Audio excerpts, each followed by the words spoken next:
ngasi yaifuraba ayuksida coffee with Tommy ing tabiriba punamakpu ahanbamaktada adongi host ARUNBALA taramna oksari coffee with Tom gi episode ama oina ngasi ekhoi studio da lengsinduna lairibase mayamna thoidok handokna sakhangnaraba Manipuri isai gi lamda achobo fida ama kaliba adugumba saisakpa konthojam BOBIN mayamna yu BOBIN haina khangnariba adugumba saisakpa duni ahamaktada BOBIN bokhoi gi studio da taramna oksari sa BOBIN ahamaktada ko sa BOBIN gi laifam ima baba gi ming Isinau kaya subibano yumpan biragana loina bigiming isa kaya subirage haibadu haib thambiyo Muktada mayam puno kurumzari ai gaming ai konthojam BOBIN ai gi laifamna kwa gaithela kham lekai degini ai bu popiba ipa gi mingna laioi khraba konthojam tombingo sing duga ima gi mingna konthojam obi pramodini ai khangan ba salaida poksabani Aigi chinau se akoi chinau tarit ni nupi manga ni nupa ni ado aina atomani aina khwai last hai jaba tare yum pan birek ai hojik ai yum panjare aigi loina bigi mingna ngan bi chanu hana koi ado ga isa nupi ni lejare isa nupi ahan gi mingna luching bi hana koi ado ga aigi ani subai isa nupi gina yaikhom bi hana koi Nano aize da BOBIN gi mahai masingi thaksne karai bugam na tambira buge have to say mahai gi thaksi educational ge line da haijara ga de ai MA English ta MA baudi lojare makata poina da BOBIN isai gi lamse isai se karmaina pamna isana pamna sangbirak pran tra ima babana lamjing makhala sangbirak pran tra kana gumba saisak pama uru badagi isai se sakning dana sangbirak pra kana oja kana ge makhala tambirak pano have to have thambi Tasena ai sei yam pikling ai degi ai se ahama de jagoi saba sam pamjare akoi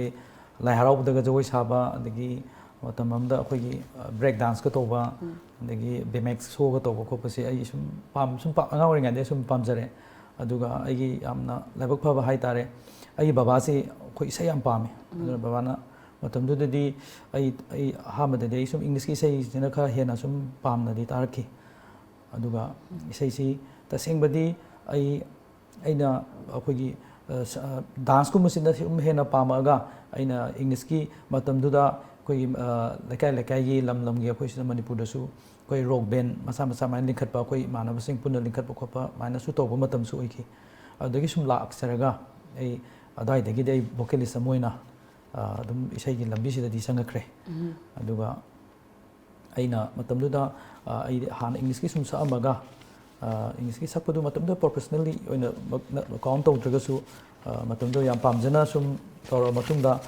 competition khara yaujaki competition khara da laibak phabadagi aina Manipur represent toraga chatpada akoi first position loba khara yaujaki Punjab ta ma sakpa chachaki aduga Kolkata da chachaki Warangal da chachaki higher mafam sing asida chatlaga halakpadagi di ina susum isagi oiba akhoi oiba loan gi sei si amtang sakningba adu tawdu matamdu da di akhoi kaimta knowledge leitabnina adu yamna arubam di oiba adu ai gi yamba jengam kamai laiwe khraba yamba sina Manipuri sai amtang tawse haibagi pot ahanba akhoi experiment tawboina isai adu da Manipuri sai se changakre Manipuri sai se la kan da di ma di adugi mati pak chawrba ipak ama oiramanina akoina khangdaba gi mayam amna pikthanba adigi yam ai Hindustani gi akoigi daireba isai gi lichat sida akoina karimta khangdana kamai saktuino haibagi amna akiba phaujaki matamdu da ai oza jiten ai oza ga tanabagi khudong chaba phangjari di ai oza phurai lafam iboyama koi oza sisu ai gi lariki su dum ai oza su birapa aduga isai gi lamda su dum suggest to birakpa adumaina je oza doren ai oza sing maming loina panjadrabu su aina khangning bagi ai matek oza sing du manak chachai aduga maruina oza jiten naurem ai oza sinadi yamna achoba ai damakta lepiba phajana guide to bibo oza oi sa BOBIN isai sakpaje kayam gamna kuibirage isai sakpa horokpase karamba sahi dagi ningsing biba isai aina Manipuri sai si aina stage da haide mayamna sakhang rakpase maina sarak pasi ꯑꯩ ꯍꯧꯖꯤꯛ ꯑꯩꯅ ꯁꯨꯝ ꯀꯥꯎꯟ ꯇꯧꯖꯕꯗ ꯆꯍꯤ nearly 20 yearsꯇꯤ ꯐꯥꯔꯛꯀꯗꯧꯔꯕ꯭ꯔꯥ ꯍꯥꯏꯅ ꯈꯟꯖꯩ ꯑꯩꯅ ꯆꯍꯤ ꯀꯩꯅꯣ ꯇꯧꯖꯕꯁꯦ ꯑꯩ 99 2000ꯗꯒꯤ ꯑꯩ ꯁ꯭ꯇꯦꯖꯇ ꯁꯛꯄ ꯍꯧꯖꯕꯅꯤ 99ꯗ ꯑꯩ ꯕꯣꯔꯗꯇ ꯁꯛꯄ ꯑꯗꯨꯃꯥꯏꯅ 99 2000 ꯁ꯭ꯋꯥꯏꯗ ꯑꯗꯨꯋꯥꯏꯗꯒꯤ ꯁ꯭ꯇꯦꯖ ꯀꯥꯕꯗꯤ ꯍꯧꯖꯔꯦ ꯁꯥꯔ ꯕꯣꯕꯤꯟ ꯏꯍꯥꯟ ꯍꯥꯟꯅ ꯁꯛꯈꯤꯕ ꯏꯁꯩꯁꯦ ꯁ꯭ꯇꯦꯖꯇ ꯁꯛꯈꯤꯕ ꯏꯁꯩ ꯃꯌꯥꯝꯅ ꯁꯛ ꯈꯪꯈꯤꯕ ꯏꯁꯩꯁꯦ ꯀꯔꯝꯕ ꯏꯁꯩ ꯑꯣꯏꯕꯤꯔꯕꯅꯣ ꯏꯁꯩꯁꯤ ꯑꯩ ꯃꯇꯝꯗꯨꯗ ꯑꯩꯅ ꯏꯁꯩ ꯃꯇꯝꯗꯨꯗ ꯑꯩꯈꯣꯏ ꯑꯣꯗꯤꯑꯣ ꯀꯦꯁꯦꯠꯀꯤ ꯃꯇꯝ ꯍꯥꯏꯖꯕ ꯇꯥꯔꯦ ꯑꯩꯈꯣꯏ ꯇꯦꯞꯇ ꯈꯣꯡꯕ ꯀꯦꯁꯦꯠꯁꯦ ꯑꯗꯨꯗꯗꯤ ꯑꯩꯈꯣꯏ ꯑꯗꯨꯗ ꯔꯥꯁꯤ ꯂꯩꯕꯤ ꯍꯥꯏꯅ ꯑꯦꯜꯕꯝ ꯑꯃꯈꯛ ꯑꯗꯨꯒꯤ ꯏꯁꯩ 10 ꯌꯥꯎꯕ ꯑꯗꯨꯒꯤ ꯀꯦꯁꯦꯠꯇꯨꯗ ꯏꯁꯩ 3 ꯌꯥꯎꯈꯤꯕ ꯃꯥꯜꯂꯦ ꯑꯗꯨꯗ ꯑꯩꯅ ꯔꯥꯃꯒꯤꯅ ꯁꯤꯇꯥ ꯀ꯭ꯔꯤꯁꯅꯒꯤꯅ ꯔꯥꯙꯥ ꯑꯩꯒꯤ ꯔꯥꯅꯤꯅ ꯀꯅꯥꯅꯣ ꯍꯥꯏꯕ ꯏꯁꯩꯁꯤꯃꯒ ꯑꯗꯒꯤ ꯂꯩꯔꯥꯡꯒꯤ ꯂꯩꯅꯝꯒ ꯂꯩꯔꯥꯡꯒꯤ ꯂꯩꯁꯛꯀ ꯆꯨꯅꯗꯦꯗ ꯍꯥꯏꯕ ꯏꯁꯩ ꯑꯃꯅꯤꯁꯤꯅꯗꯤ ꯑꯍꯥꯟꯕ ꯑꯣꯏꯅ ꯑꯩꯅ ꯁ꯭ꯇꯦꯖꯇ ꯁꯛꯆꯈꯤꯕ ꯏꯁꯩ ꯑꯣꯏꯖꯩ ꯃꯌꯥꯝꯅꯁꯨ ꯌꯥꯝ ꯄꯥꯝꯅꯈꯤꯕ ꯏꯁꯩꯁꯨ ꯑꯣꯏꯈ꯭ꯔꯦꯀꯣ ꯏꯁꯩ ꯍꯥꯏꯔꯤꯕ ꯏꯁꯩ ꯑꯍꯨꯝꯗꯒꯤ ꯁꯥꯔ ꯕꯣꯕꯤꯟꯅ ꯄꯥꯝꯖꯕ ꯏꯁꯩ ꯑꯃꯇꯪ ꯃꯌꯥꯝꯗ ꯈꯨꯗꯣꯜ ꯇꯝꯕꯤꯌꯨ ꯑꯃ ꯂꯩꯔꯥꯡꯒꯤ ꯂꯩꯅꯝꯁꯤ ꯑꯥꯔ ꯀꯦ ꯅꯟꯗꯦꯁꯣꯔꯤꯒ ꯁꯛꯃꯤꯟꯅꯕꯅꯤ ꯗꯨꯋꯦꯠꯅꯤ ꯏꯁꯩꯁꯤꯃꯅꯗꯤ ꯑꯌꯥꯝꯕ ꯑꯩꯒꯤ ꯃꯁꯛ ꯇꯥꯛꯈꯤꯕ ꯃꯇꯝꯗꯨꯒꯤ ꯑꯣꯏꯅ ꯑꯗꯨꯒꯨꯝꯕ ꯏꯁꯩ ꯑꯃꯗꯤ ꯑꯣꯏꯖꯈꯤ ꯑꯗꯨꯒ ꯑꯇꯣꯞꯄ ꯔꯥꯃꯒꯤꯅ ꯁꯤꯇꯥ ꯀ꯭ꯔꯤꯁꯅꯒꯤꯅ ꯔꯥꯙꯥ ꯇꯧꯕꯁꯤꯅ ꯃꯇꯝꯗꯨꯒꯤ ꯈꯤꯇꯪ ꯏꯁꯩꯒꯤ ꯃꯆꯠꯇꯨꯗꯒꯤ ꯈꯤꯇꯪ ꯇ꯭ꯔꯦꯟꯗꯨ ꯈꯤꯇꯪ ꯅꯧꯕꯒꯤ ꯃꯑꯣꯡ ꯍꯥꯏꯖ ꯇꯥꯔꯦ ꯑꯩꯗꯤ ꯌꯥꯝ ꯍꯩꯕꯁꯨ ꯅꯠꯆꯗꯕꯅꯤना ꯑꯩꯅ ꯏꯪꯂꯤꯁꯇ ꯀꯩꯗ ꯁꯨꯝ ꯁꯛꯄꯒꯤ ꯃꯑꯣꯡꯗꯨꯗ ꯆꯝꯅ ꯁꯨꯝ ꯁꯛꯆꯈꯤꯕ ꯏꯁꯩꯅꯤ ꯑꯗꯨ ꯏꯁꯩꯗꯨ ꯑꯣꯏꯅ ꯑꯩ ꯃꯇꯦꯛ ꯑꯃꯇꯪ ꯉꯪꯖꯒꯦ Ramagina Sita, Ramagina Sita, Krishna Gina Radha, Krishna Gina Radha, Romeo Gina Juliet, Romeo Gina Juliet, Ho ai girani na kanano, Ho ai girani na kanano. Matik ang damjar. ꯌꯥꯝ ꯅꯨꯡꯉꯥꯏꯖꯩ ꯁꯥꯔ ꯕꯣꯕꯤꯟ ꯏꯁꯩ ꯆꯠꯄ ꯃꯇꯝꯗꯀꯣ ꯁꯨꯝ ꯊꯦꯡꯅꯕ ꯈꯨꯗꯣꯡꯊꯤꯕ ꯅꯨꯡꯉꯥꯏꯇꯕ ꯊꯧꯗꯣꯛꯀꯨꯝꯕ ꯑꯗꯨꯝ ꯊꯦꯡꯅꯕꯤꯔꯝꯒꯅꯤ ꯃꯌꯥꯝ ꯑꯃ ꯆꯠꯂꯛꯄꯅꯤꯅꯀꯣ ꯀꯔꯤ ꯀꯔꯤ ꯊꯧꯗꯣꯛ ꯁꯨꯝ ꯊꯦꯡꯅꯈꯤꯕ ꯂꯩꯕꯒꯦ ꯈꯤꯇꯪ ꯁꯦꯌꯔ ꯇꯧꯕꯤꯌꯨ ꯑꯗꯨꯗꯤ ꯌꯥꯝ ꯊꯦꯡꯅꯕꯗꯤ ꯑꯗꯨꯝ ꯈꯔ ꯑꯗꯨꯝ ꯊꯦꯡꯅꯈ꯭ꯔꯦ ꯑꯍꯤꯡꯗ ꯆꯠꯄ ꯑꯣꯏꯕꯅꯤꯅ ꯑꯗꯨꯒ ꯏꯁꯩꯒꯤ ꯆꯠꯄꯗ ꯅꯪꯕ ꯅꯪꯗꯕꯒꯤ ꯄ꯭ꯔꯣꯕ꯭ꯂꯦꯝꯁꯤꯃ ꯑꯗꯨꯝ ꯂꯩꯔꯦ ꯑꯗꯣ ꯑꯩꯈꯣꯏꯒꯤ ꯍꯥꯏꯗꯤ ꯑꯩꯈꯣꯏ ꯏꯁꯩ ꯇꯧꯕꯁꯤ ꯃꯇꯝ ꯑꯃꯠꯇꯗ ꯑꯌꯥꯝꯕ ꯑꯩꯈꯣꯏ ꯁꯤꯖꯟ ꯅꯥꯏꯔꯒ ꯇꯧꯕ ꯄꯣꯠꯅꯤꯅ ꯉꯁꯤ ꯑꯐꯕ ꯅꯨꯃꯤꯠꯅꯦ ꯍꯥꯏꯇꯥꯔꯗꯤ ꯏꯁꯩꯁꯦ ꯑꯗꯨꯝ ꯃꯌꯥꯝ ꯄꯨꯂꯞ ꯂꯦꯞꯁꯜꯂꯛꯄꯒꯤ ꯑꯗꯩ ꯑꯩꯈꯣꯏꯅ ꯑꯥꯔꯇꯤꯁꯁꯤꯡꯗꯨꯅ ꯑꯩꯈꯣꯏ ꯄ꯭ꯔꯣꯒ꯭ꯔꯥꯝ ꯑꯁꯨꯛ ꯂꯩꯈ꯭ꯔꯦ ꯄ꯭ꯔꯣꯒ꯭ꯔꯥꯝꯗꯨ ꯌꯥꯎꯕ ꯉꯝꯃꯔꯣꯏ ꯍꯥꯏꯔꯒꯅ ꯑꯃꯨꯛ ꯏꯁꯩ ꯍꯥꯏꯕꯤꯔꯛꯏꯕ ꯂꯩꯀꯥꯏꯒꯤ ꯏꯃꯥ ꯏꯕꯦꯜꯁꯤꯡ ꯑꯍꯜ ꯂꯃꯟꯁꯤꯡꯅ ꯑꯃꯨꯛ ꯃꯥꯗꯤ ꯆꯥꯎꯊꯣꯛꯏ ꯑꯩꯈꯣꯏꯅ ꯍꯥꯏꯔꯒ ꯌꯥꯏ ꯌꯥꯗꯦ ꯍꯥꯏꯕꯒꯤ ꯁꯤꯒꯤ ꯄ꯭ꯔꯣꯕ꯭ꯂꯦꯝꯁꯤꯃ ꯌꯥꯝ ꯆꯥꯎꯅ ꯑꯗꯨꯝ ꯂꯩ ꯑꯗꯨꯒ ꯑꯃꯅ ꯑꯩꯈꯣꯏꯅ ꯏꯁꯩꯁꯦ ꯃꯐꯝ ꯑꯃꯗ ꯁꯛꯎꯔꯒ ꯑꯃꯗ ꯅꯪꯅꯕ ꯆꯠꯄ ꯃꯇꯝꯁꯤꯒꯤ ꯑꯍꯤꯡꯗ ꯒꯥꯔꯤ ꯊꯧꯕꯅꯤꯅ ꯁꯤꯗ ꯃꯔꯛꯇ ꯒꯥꯔꯤ ꯌꯥꯔꯛꯇꯕ ꯑꯗꯩ ꯑꯦꯛꯁꯤꯗꯦꯟ ꯊꯣꯛꯄ ꯑꯩꯒꯤ ꯏꯁꯩ ꯆꯠꯄꯗꯁꯨ ꯑꯩ ꯑꯗꯨꯝ ꯑꯦꯛꯁꯤꯗꯦꯟ 2-3ꯒꯨꯝꯕꯗꯤ ꯁꯨꯈ꯭ꯔꯦ ꯊꯣꯛꯄ ꯑꯗ ꯁꯨꯝ ꯒꯥꯔꯤ ꯊꯧꯅ ꯊꯧꯅ ꯎꯏꯔꯛꯄꯒꯨꯝꯕ ꯑꯗꯨꯝ ꯑꯁꯤꯁꯨ ꯌꯥꯎꯋꯦ ꯑꯗꯨꯒꯤ ꯃꯔꯛꯁꯤꯗ ꯑꯩꯈꯣꯏꯗꯒꯤ ꯄꯣꯠ ꯆꯩ ꯃꯨꯟꯕ ꯑꯗꯒꯤ ꯑꯩꯈꯣꯏ ꯈꯥꯝꯃꯒ ꯑꯩꯈꯣꯏꯅꯗꯤ ꯄꯨꯂꯤꯁ ꯑꯣꯏꯔꯕꯣꯏ ꯄꯨꯂꯤꯁꯇꯤ ꯑꯣꯏꯔꯝꯗꯕ ꯑꯗ ꯑꯩꯈꯣꯏ ꯑꯌꯥꯎꯕ ꯂꯧꯍꯧꯕ ꯑꯗꯒꯤ ꯑꯍꯥꯟꯕ ꯐꯣꯟ ꯊꯣꯛꯂꯛꯄ ꯃꯇꯝꯗꯒ ꯑꯗꯨꯝ ꯑꯩꯈꯣꯏ ꯐꯣꯟꯒꯁꯦ ꯂꯣꯏ ꯂꯧꯍꯧꯕ ꯑꯗꯨꯝ ꯌꯥꯎꯈ꯭ꯔꯦ ꯑꯗꯒꯤ ꯑꯥꯔꯃꯤꯅ ꯑꯩꯈꯣꯏ ꯑꯥꯔꯇꯤꯁꯅꯦ ꯈꯪꯅ ꯑꯥꯔꯃꯤꯁꯤꯡꯅ ꯑꯩꯈꯣꯏꯅ ꯆꯦꯛ ꯇꯧꯕꯒꯤ ꯂꯦꯞꯍꯜꯂꯒ ꯑꯩꯈꯣꯏꯗ ꯏꯚꯟ ꯈꯨꯠ ꯊꯥꯕꯐꯥꯎ ꯌꯥꯎꯕ ꯑꯗꯨꯝ ꯊꯦꯡꯅꯈ꯭ꯔꯦ ꯃꯔꯝ ꯂꯩꯇꯅ ꯑꯩꯈꯣꯏ ꯀꯔꯤꯝ ꯂꯩꯇꯅ ꯃꯈꯣꯏ ꯑꯗꯨꯝ ꯑꯩꯈꯣꯏꯒꯤ ꯍꯤꯗꯥꯛ ꯂꯥꯡꯊꯛ ꯊꯛꯑꯒ ꯂꯩꯔꯝꯕ ꯑꯗꯨꯁꯨ ꯑꯗꯨꯝ ꯊꯦꯡꯅꯩ ꯑꯗꯨꯒꯨꯝꯕꯁꯤꯡꯅ ꯑꯗꯨꯝ ꯀꯔꯦꯝ ꯀꯊꯥꯏꯅꯕ ꯑꯗꯒꯤ ꯂꯝꯕꯤꯗ ꯂꯩꯍꯜꯂꯒ ꯏꯁꯩ ꯁꯛꯑꯣꯅ ꯁꯛꯍꯟꯕꯒꯨꯝꯕ ꯑꯍꯤꯡꯗꯒ ꯑꯗꯨꯒꯨꯝꯕ ꯅꯨꯡꯉꯥꯏꯇꯕ ꯊꯧꯗꯣꯛꯇꯤ ꯌꯥꯝꯅ ꯑꯗꯨꯝ ꯂꯩ ꯑꯗꯨ ꯃꯁꯤ ꯄꯥꯔꯠ ꯑꯣꯐ ꯂꯥꯏꯐꯅꯦꯅ ꯈꯟꯖꯔꯒ ꯁꯤꯗꯤ ꯄꯨꯟꯁꯤꯗꯗꯤ ꯑꯗꯨꯝ ꯊꯦꯡꯅꯕ ꯇꯥꯕꯅꯤ ꯈꯜꯂꯒ ꯑꯗꯨꯒꯨꯝꯕ ꯅꯨꯡꯉꯥꯏꯇꯕ ꯊꯧꯗꯣꯛ ꯈꯔꯗꯤ ꯂꯩ ꯃꯌꯥꯝꯒꯤ ꯁꯦꯕꯥ ꯇꯧꯕꯤꯔꯤꯕ ꯑꯃꯕꯨ ꯁꯨꯃꯥꯏꯅ ꯇꯧꯕꯤꯕ ꯍꯥꯏꯕꯁꯤ ꯇꯁꯦꯡꯅ ꯅꯨꯡꯉꯥꯏꯇꯕ ꯑꯃꯗꯤ ꯑꯣꯏꯔꯤꯕꯅꯦꯕ ꯑꯗꯣ ꯑꯈꯪꯗꯕ ꯈꯔꯅꯗꯤ ꯃꯥꯒꯤ ꯅꯨꯡꯉꯥꯏꯕꯗꯨꯗ ꯎꯔꯒ ꯍꯥꯏꯕꯗꯤ ꯃꯥꯁꯨ ꯅꯨꯡꯉꯥꯏꯅ ꯂꯩꯕꯤꯅꯤꯡꯗꯣꯏꯅꯦꯕ ꯃꯅꯨꯡꯗꯗꯤ ꯑꯋꯥꯕ ꯃꯌꯥꯝ ꯑꯃꯁꯨ ꯂꯩꯔꯤꯕꯅꯦꯕꯀꯣ ꯍꯣꯏ ꯑꯗꯨꯒ ꯑꯋꯥꯕ ꯃꯌꯥꯝ ꯑꯃꯁꯨ ꯊꯦꯡꯅꯕꯤꯔꯦ ꯑꯗꯨꯒ ꯅꯨꯡꯉꯥꯏꯕꯒꯨꯝꯕ ꯊꯦꯡꯅꯕꯤꯕꯁꯨ ꯑꯗꯨꯝ ꯌꯥꯎꯔꯝꯒꯅꯤ ꯅꯨꯡꯉꯥꯏꯕꯒꯤꯁꯨ ꯈꯤꯇꯪ ꯁꯦꯌꯔ ꯇꯧꯕꯤꯌꯨ ꯅꯨꯡꯉꯥꯏꯕꯁꯤ ꯑꯩꯅ ꯄꯨꯟꯁꯤꯗ ꯈ꯭ꯋꯥꯏꯗꯒꯤ ꯅꯨꯡꯉꯥꯏꯖꯈꯤꯕꯁꯦ ꯑꯍꯥꯟꯕ ꯕꯣꯠꯇ ꯊꯣꯛꯑꯒ ꯏꯁꯩ ꯁꯛꯄꯒꯤ ꯅꯨꯃꯤꯠꯁꯦ ꯍꯥꯏꯗꯤ ꯏꯁꯩꯗꯨ ꯑꯩꯅ ꯁꯨꯝ ꯄꯥꯝꯖꯔꯒꯁꯨ ꯃꯥꯒꯤ ꯁꯛꯄꯒꯤ ꯄ꯭ꯂꯦꯠꯐꯣꯝ ꯑꯃ ꯐꯪꯖꯈꯤꯕ ꯍꯥꯏꯖꯕ ꯇꯥꯔꯦ ꯑꯗꯨ ꯕꯣꯠꯁꯤ ꯃꯇꯝꯗꯨꯗꯗꯤ ꯕꯣꯠꯇ ꯏꯁꯩ ꯁꯛꯄ ꯐꯪꯕ ꯍꯥꯏꯁꯤ ꯌꯥꯝꯅ ꯑꯆꯧꯕ ꯄ꯭ꯂꯦꯠꯐꯣꯝ ꯑꯃꯅꯦꯅ ꯃꯇꯝꯗꯨꯗꯗꯤ ꯑꯗꯨꯃꯥꯏꯅ ꯂꯧꯖꯩ ꯑꯗꯨ ꯊꯣꯛꯂꯛꯑꯀꯥꯟꯗ ꯃꯤ 8-9 ꯑꯗꯨꯅ ꯑꯩꯅ ꯏꯁꯩ ꯁꯛꯆꯔꯀꯥꯟꯗ ꯑꯩ ꯊꯣꯛꯂꯛꯄꯗ ꯑꯆꯧꯕ ꯑꯦꯄ꯭ꯂꯥꯎꯁ ꯄꯤꯕꯤꯕ ꯑꯗꯒꯤ ꯃꯌꯥꯝꯅ ꯅꯨꯡꯁꯤꯕꯤꯕ ꯃꯌꯥꯝꯅ ꯅꯨꯡꯁꯤꯕꯤꯕꯒꯤ ꯀꯩꯅꯣꯃ ꯐꯪꯖꯈꯤꯕꯗꯣ ꯑꯗꯨꯒꯤ ꯕꯣꯠꯇ ꯑꯍꯥꯟꯕ ꯁꯛꯈꯤꯕꯁꯤ ꯏꯍꯥꯟ ꯍꯥꯟꯕ ꯁ꯭ꯇꯦꯖꯇꯒ ꯁꯨꯃꯥꯏꯅꯒ ꯄꯔꯐꯣꯔꯃꯦꯟꯁ ꯄꯤꯔꯛꯄꯁꯦ ꯏꯁꯥꯗ ꯁ꯭ꯇꯦꯖ ꯐ꯭ꯔꯥꯏꯠꯀꯗꯤ ꯂꯩꯕꯤꯗꯕ꯭ꯔꯥ ꯑꯁ ꯑꯗꯨꯗꯤ ꯌꯥꯝ ꯂꯩ ꯃꯇꯝꯗ ꯍꯥꯏꯗꯤ ꯑꯍꯥꯟꯕ ꯊꯣꯛꯂꯀꯥꯟꯗ ꯄꯥꯈꯠꯄꯗꯤ ꯑꯗꯨꯝ ꯐꯥꯎꯔꯦ ꯑꯗꯨꯒ ꯅꯍꯥꯟꯈꯣꯏ ꯑꯩꯈꯣꯏꯅ ꯁꯨꯝ ꯁꯛꯑꯝꯕꯗꯨꯒ ꯑꯃꯨꯛ ꯑꯗꯒꯤ ꯑꯇꯣꯞꯄ ꯂꯩꯀꯥꯏꯗ ꯀꯩꯗ ꯁꯛꯄ ꯁ꯭ꯇꯦꯖ ꯁꯥꯕꯗꯨꯒ ꯑꯗꯒꯤ ꯕꯣꯠꯇ ꯃꯇꯝꯗꯨꯗꯩꯗꯤ ꯂꯥꯏꯕꯛ ꯐꯕ ꯍꯥꯏꯒꯗ꯭ꯔꯥ ꯃꯌꯥꯝꯅ ꯑꯩꯈꯣꯏꯒꯤ ꯏꯁꯩꯁꯤ ꯌꯥꯝꯅ ꯑꯩꯈꯣꯏ ꯇꯤꯀꯦꯠꯀꯨꯝꯕ ꯇꯧꯔꯒ ꯇꯤꯀꯦꯠ ꯀꯛꯑꯒ ꯌꯦꯡꯕ ꯏꯁꯩꯅ ꯑꯌꯥꯝꯕ ꯑꯣꯏ ꯑꯗꯣ ꯑꯗꯨꯒꯨꯝꯕ ꯇꯤꯀꯦꯠ ꯀꯛꯑꯒ ꯇꯧꯕ ꯁꯣꯗ ꯑꯍꯥꯟꯕ ꯊꯣꯛꯀꯥꯟꯗ ꯑꯩꯈꯣꯏꯒꯤ ꯁ꯭ꯇꯦꯖꯇꯨꯁꯨ ꯕꯣꯠꯀꯤꯗꯤ ꯌꯥꯝ ꯄꯥꯛꯏꯗ ꯄꯥꯛꯄꯗ ꯁ꯭ꯇꯦꯖꯀꯤ ꯁꯦꯟꯇꯔ ꯇꯥꯅ ꯆꯠꯄꯗ ꯐꯥꯎꯕꯗ ꯑꯗꯨꯝ ꯏꯁꯥꯗ ꯊꯛꯀꯠꯄ ꯇꯨꯁꯟꯒꯦ ꯇꯧꯕꯒ ꯑꯗꯨꯝ ꯌꯥꯎꯋꯦ ꯑꯗꯨꯒ ꯑꯗꯣ ꯑꯃꯨꯛ ꯑꯅꯤꯔꯛ ꯁꯛꯄꯗꯒꯤꯗꯤ ꯌꯥꯝ ꯏꯁꯥꯗꯁꯨ ꯑꯩ ꯑꯗꯨꯗ ꯁꯛꯑꯕꯅꯦ ꯍꯥꯏꯕꯒꯤ ꯋꯥꯈꯟꯗ ꯅꯨꯡꯉꯥꯏꯕ ꯑꯃ ꯄꯕ꯭ꯂꯤꯛꯅ ꯄꯤꯕꯤꯔꯛꯄ ꯔꯦꯁꯄꯣꯟꯁꯇꯨꯒꯤ ꯃꯇꯨꯡ ꯏꯟꯅ ꯍꯥꯏꯖꯕ ꯇꯥꯔꯦ ꯑꯗꯨ ꯑꯗꯨꯃꯥꯏꯅ ꯑꯗꯨꯝ ꯊꯦꯡꯅꯖꯈꯤ ꯑꯗꯣ ꯏꯁꯩꯁꯦ ꯆꯠꯄ ꯃꯇꯝꯗꯀꯣ ꯁꯨꯝ ꯇꯧꯍꯟꯅꯤꯡꯗꯕ ꯃꯌꯥꯝ ꯑꯃꯁꯨ ꯌꯥꯎꯔꯝꯒꯅꯦꯕ ꯄ꯭ꯔꯖꯥꯅ ꯑꯣꯏꯔꯣ ꯅꯠꯇ꯭ꯔꯒ ꯁꯤꯟꯕꯤ ꯂꯥꯡꯕꯤꯔꯤꯕꯅ ꯑꯣꯏꯔꯣ ꯇꯧꯍꯟꯅꯤꯡꯗꯕ ꯀꯔꯤꯒꯗꯤ ꯂꯩꯕ ꯁꯩꯁꯛꯄ ꯑꯃ ꯑꯣꯏꯅ ꯍꯧꯖꯤꯛ ꯃꯅꯤꯄꯨꯔꯗ ꯑꯩꯅ ꯑꯩꯅ ꯌꯥꯝ ꯈꯪꯖꯔꯒ ꯍꯥꯏꯖꯕꯗꯤ ꯅꯠꯆꯗꯦ ꯑꯗꯨꯕꯨ ꯑꯩꯒꯤ ꯊꯃꯣꯏꯗꯒꯤ ꯁꯨꯝ ꯍꯥꯏꯖꯔꯕꯗ ꯑꯩꯈꯣꯏꯒꯤ ꯑꯥꯔꯠ ꯇꯧꯖꯔꯤꯕ ꯍꯥꯏꯗꯤ ꯏꯁꯩ ꯈꯛꯇ ꯅꯠꯇ꯭ꯔꯒꯁꯨ ꯑꯇꯣꯞꯄ ꯑꯥꯔꯠ ꯐꯣꯝꯗ ꯂꯩꯔꯤꯕ ꯃꯌꯥꯝꯁꯤ ꯑꯩꯈꯣꯏ ꯆꯤꯟꯗꯗꯤ ꯑꯗꯨꯝ ꯍꯥꯏꯕ ꯃꯅꯤꯄꯨꯔꯒꯤ ꯑꯥꯔꯠ ꯑꯦꯟ ꯀꯜꯆꯔꯅ ꯃꯁꯛ ꯇꯥꯛꯏ ꯁꯥꯟꯅ ꯈꯣꯠꯅꯕꯅ ꯃꯁꯛ ꯇꯥꯛꯏ ꯍꯥꯏꯗꯤ ꯍꯥꯏꯔꯒ ꯑꯩꯈꯣꯏꯒꯤ ꯂꯝꯗꯝꯁꯤꯗꯗꯤ ꯑꯩꯈꯣꯏ ꯏꯟꯇꯔꯇꯦꯅꯔ ꯑꯃ ꯑꯣꯏꯅ ꯈꯇꯪ ꯈꯟꯕꯒꯤ ꯋꯥꯈꯜꯂꯣꯟ ꯑꯃꯁꯨ ꯑꯗꯨꯝ ꯂꯩ ꯑꯩꯈꯣꯏꯗ ꯑꯗꯣ ꯃꯁꯤꯃꯇꯪꯒ ꯑꯗꯒꯤ ꯑꯩꯈꯣꯏꯅ ꯏꯁꯩ ꯅꯣꯡꯃꯥꯏ ꯁꯛꯏꯉꯩꯗ ꯑꯩꯈꯣꯏꯒꯤ ꯄꯩꯁꯥꯒ ꯆꯥꯏꯁꯟꯕ ꯄꯩꯁꯥ ꯊꯥꯕꯒꯤ ꯀꯜꯆꯔꯁꯤꯃꯇꯪꯒ ꯚꯥꯕꯣꯛ ꯑꯣꯏꯕꯤꯕ ꯍꯥꯏꯒꯗ꯭ꯔꯥ ꯑꯩꯈꯣꯏꯕꯨ ꯅꯨꯡꯁꯤꯕꯤꯔꯤꯕ ꯏꯆꯤꯜ ꯏꯅꯥꯎꯁꯤꯡꯅ ꯏꯁꯩ ꯖꯁ ꯃꯣꯏ ꯅꯨꯡꯉꯥꯏꯖꯕꯒꯤ ꯏꯟꯇꯔꯇꯦꯟ ꯇꯧꯕ ꯏꯟꯖꯣꯏ ꯇꯧꯕꯗꯨꯗꯤ ꯇꯧꯕꯤꯔꯒ ꯑꯩꯈꯣꯏ ꯄꯩꯁꯥ ꯊꯥꯕꯒꯤ ꯀꯜꯆꯔꯁꯤꯃꯇꯪꯗꯤ ꯑꯩꯅ ꯑꯣꯏꯅ ꯑꯩ ꯄꯥꯔꯁꯣꯅꯦꯜ ꯑꯣꯏꯅꯗꯤ ꯄꯥꯝꯖꯗꯦ ꯍꯥꯏꯗꯤ ꯁꯤ ꯑꯇꯣꯞꯄ ꯍꯥꯏꯗꯤ ꯍꯧꯖꯤꯛꯇꯤ ꯑꯩꯈꯣꯏ ꯃꯦꯗꯤꯌꯥꯒꯤ ꯀꯩꯅꯣꯁꯤꯁꯨ ꯌꯥꯝꯅ ꯑꯦꯗꯚꯥꯟꯁ ꯑꯣꯏꯔꯕꯅꯤꯅ ꯑꯩꯈꯣꯏꯒꯤ ꯀꯜꯆꯔꯁꯦ ꯑꯗꯨꯃꯥꯏꯅ ꯑꯩꯈꯣꯏꯒꯤ ꯁꯨꯝ ꯑꯇꯣꯞꯄ ꯃꯌꯥꯝ ꯑꯃ ꯂꯩꯈ꯭ꯔꯦ ꯑꯩꯈꯣꯏꯒꯤ ꯑꯇꯣꯞꯄ ꯁ꯭ꯇꯦꯠ ꯃꯌꯥꯝꯗ ꯂꯩꯔꯝꯕ ꯌꯥꯏ ꯑꯇꯣꯞꯄ ꯂꯝꯒꯤꯗꯁꯨ ꯂꯩꯔꯝꯕ ꯌꯥꯏ ꯑꯩꯈꯣꯏꯒꯤ ꯀꯣꯊꯦꯗꯒ ꯑꯩꯈꯣꯏꯒꯤ ꯇꯧꯕ ꯀꯣꯊꯦꯒꯤ ꯀꯜꯆꯔꯒ ꯃꯥꯜꯂꯛꯀꯦ ꯇꯧꯕ ꯑꯃꯈꯛ ꯁꯨꯝ ꯎꯖꯩ ꯃꯁꯤꯃꯛ ꯑꯇꯣꯞꯄꯒꯤ ꯃꯤꯒꯤ ꯆꯠꯅꯕꯤꯗꯨ ꯑꯩꯅ ꯁꯤꯗꯖꯕ ꯅꯠꯆꯗꯦ ꯑꯗꯨꯕꯨ ꯑꯩꯈꯣꯏ ꯁꯤꯗꯗꯤ ꯑꯗꯨꯒꯨꯝꯕꯒꯤ ꯀꯩꯅꯣꯁꯤ ꯍꯧꯖꯤꯛꯁꯦ ꯃꯃꯤ ꯁꯨꯝ ꯇꯥꯔꯛꯀꯦ ꯇꯧꯕ ꯈꯔ ꯎꯖꯩ ꯑꯗꯨꯅ ꯑꯩꯈꯣꯏꯅ ꯄꯩꯁꯥ ꯊꯥꯕꯒꯤ ꯀꯜꯆꯔꯁꯤꯃꯇꯪ ꯅꯨꯡꯁꯤꯕꯤꯗꯨꯅ ꯑꯩꯒꯤ ꯂꯩꯕꯥꯛ ꯃꯌꯥꯝꯒꯤꯅ ꯏꯁꯩ ꯇꯥꯕꯤꯕ ꯃꯇꯝꯗ ꯁꯤꯃꯇꯪ ꯇꯧꯍꯟꯖꯅꯤꯡꯗꯦ ꯑꯗꯨꯒ ꯑꯥꯔꯇꯤꯁꯄꯨꯁꯨ ꯑꯩꯈꯣꯏ ꯑꯥꯔꯇꯤꯁ ꯑꯃ ꯑꯣꯏꯅ ꯎꯕꯤꯕꯗꯨꯃꯇꯪꯒ ꯄꯥꯝꯖꯩ ꯑꯩꯈꯣꯏꯁꯨ ꯑꯩꯈꯣꯏꯒꯤ ꯄ꯭ꯔꯣꯐꯦꯁꯟ ꯑꯃ ꯑꯣꯏꯅ ꯑꯩꯈꯣꯏꯁꯨ ꯂꯩꯖꯩ ꯍꯥꯏꯅ ꯈꯟꯖꯔꯒ ꯃꯌꯥꯝꯒꯤ ꯁꯦꯕꯥ ꯇꯧꯖꯔꯤ ꯍꯥꯏꯅ ꯈꯜꯂꯒ ꯅꯨꯡꯉꯥꯏꯖꯕ ꯑꯃ ꯐꯥꯎꯖꯩ ꯁꯤꯒꯤ ꯑꯩꯈꯣꯏꯅ ꯈꯟꯖꯔꯤꯕꯁꯤ ꯃꯌꯥꯝꯅꯁꯨ ꯈꯤꯇꯪ ꯅꯨꯡꯁꯤꯕꯤꯕ ꯑꯗꯨꯃꯈꯛ ꯄꯥꯝꯖꯩ ꯍꯣꯏ ꯌꯥꯝ ꯅꯨꯡꯉꯥꯏꯖꯩ ꯑꯩꯈꯣꯏꯒꯤ ꯑꯣꯖꯥ ꯁꯔ ꯕꯣꯕꯤꯟꯅ ꯍꯥꯏꯕꯤꯔꯤꯕ ꯑꯩꯈꯣꯏ ꯏꯁꯩ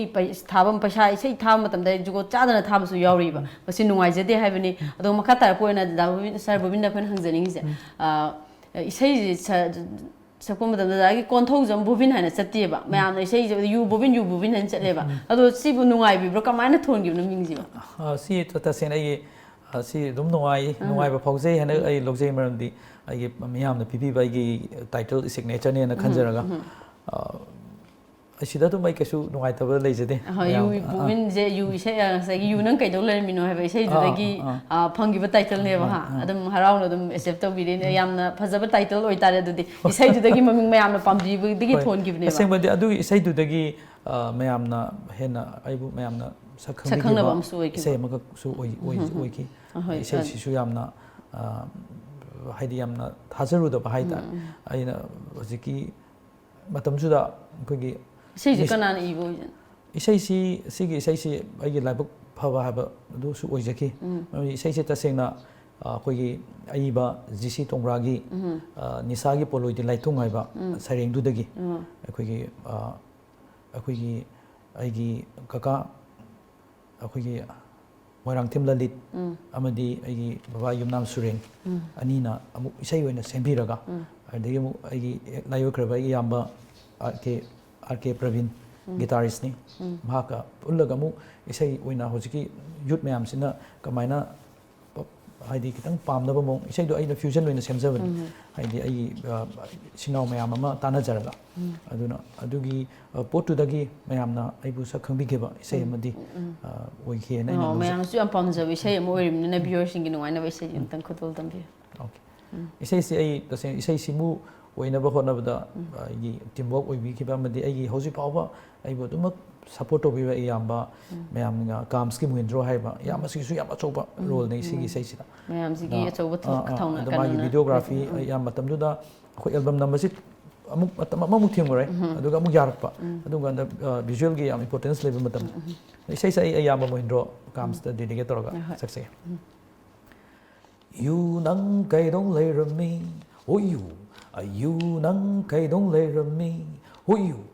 ꯂꯩꯔꯕꯅꯤꯅ ꯊꯛꯏ ꯊꯛꯑꯕꯅꯤꯅ ꯉꯥꯎꯔꯦ ꯂꯩꯔꯕꯅꯤꯅ ꯊꯛꯏ ꯊꯛꯑꯕꯅꯤꯅ ꯉꯥꯎꯔꯦ ꯉꯥꯎꯔꯕꯅꯤꯅ ꯁꯤ ꯃꯇꯦꯛꯁꯦ ꯑꯗꯨꯝ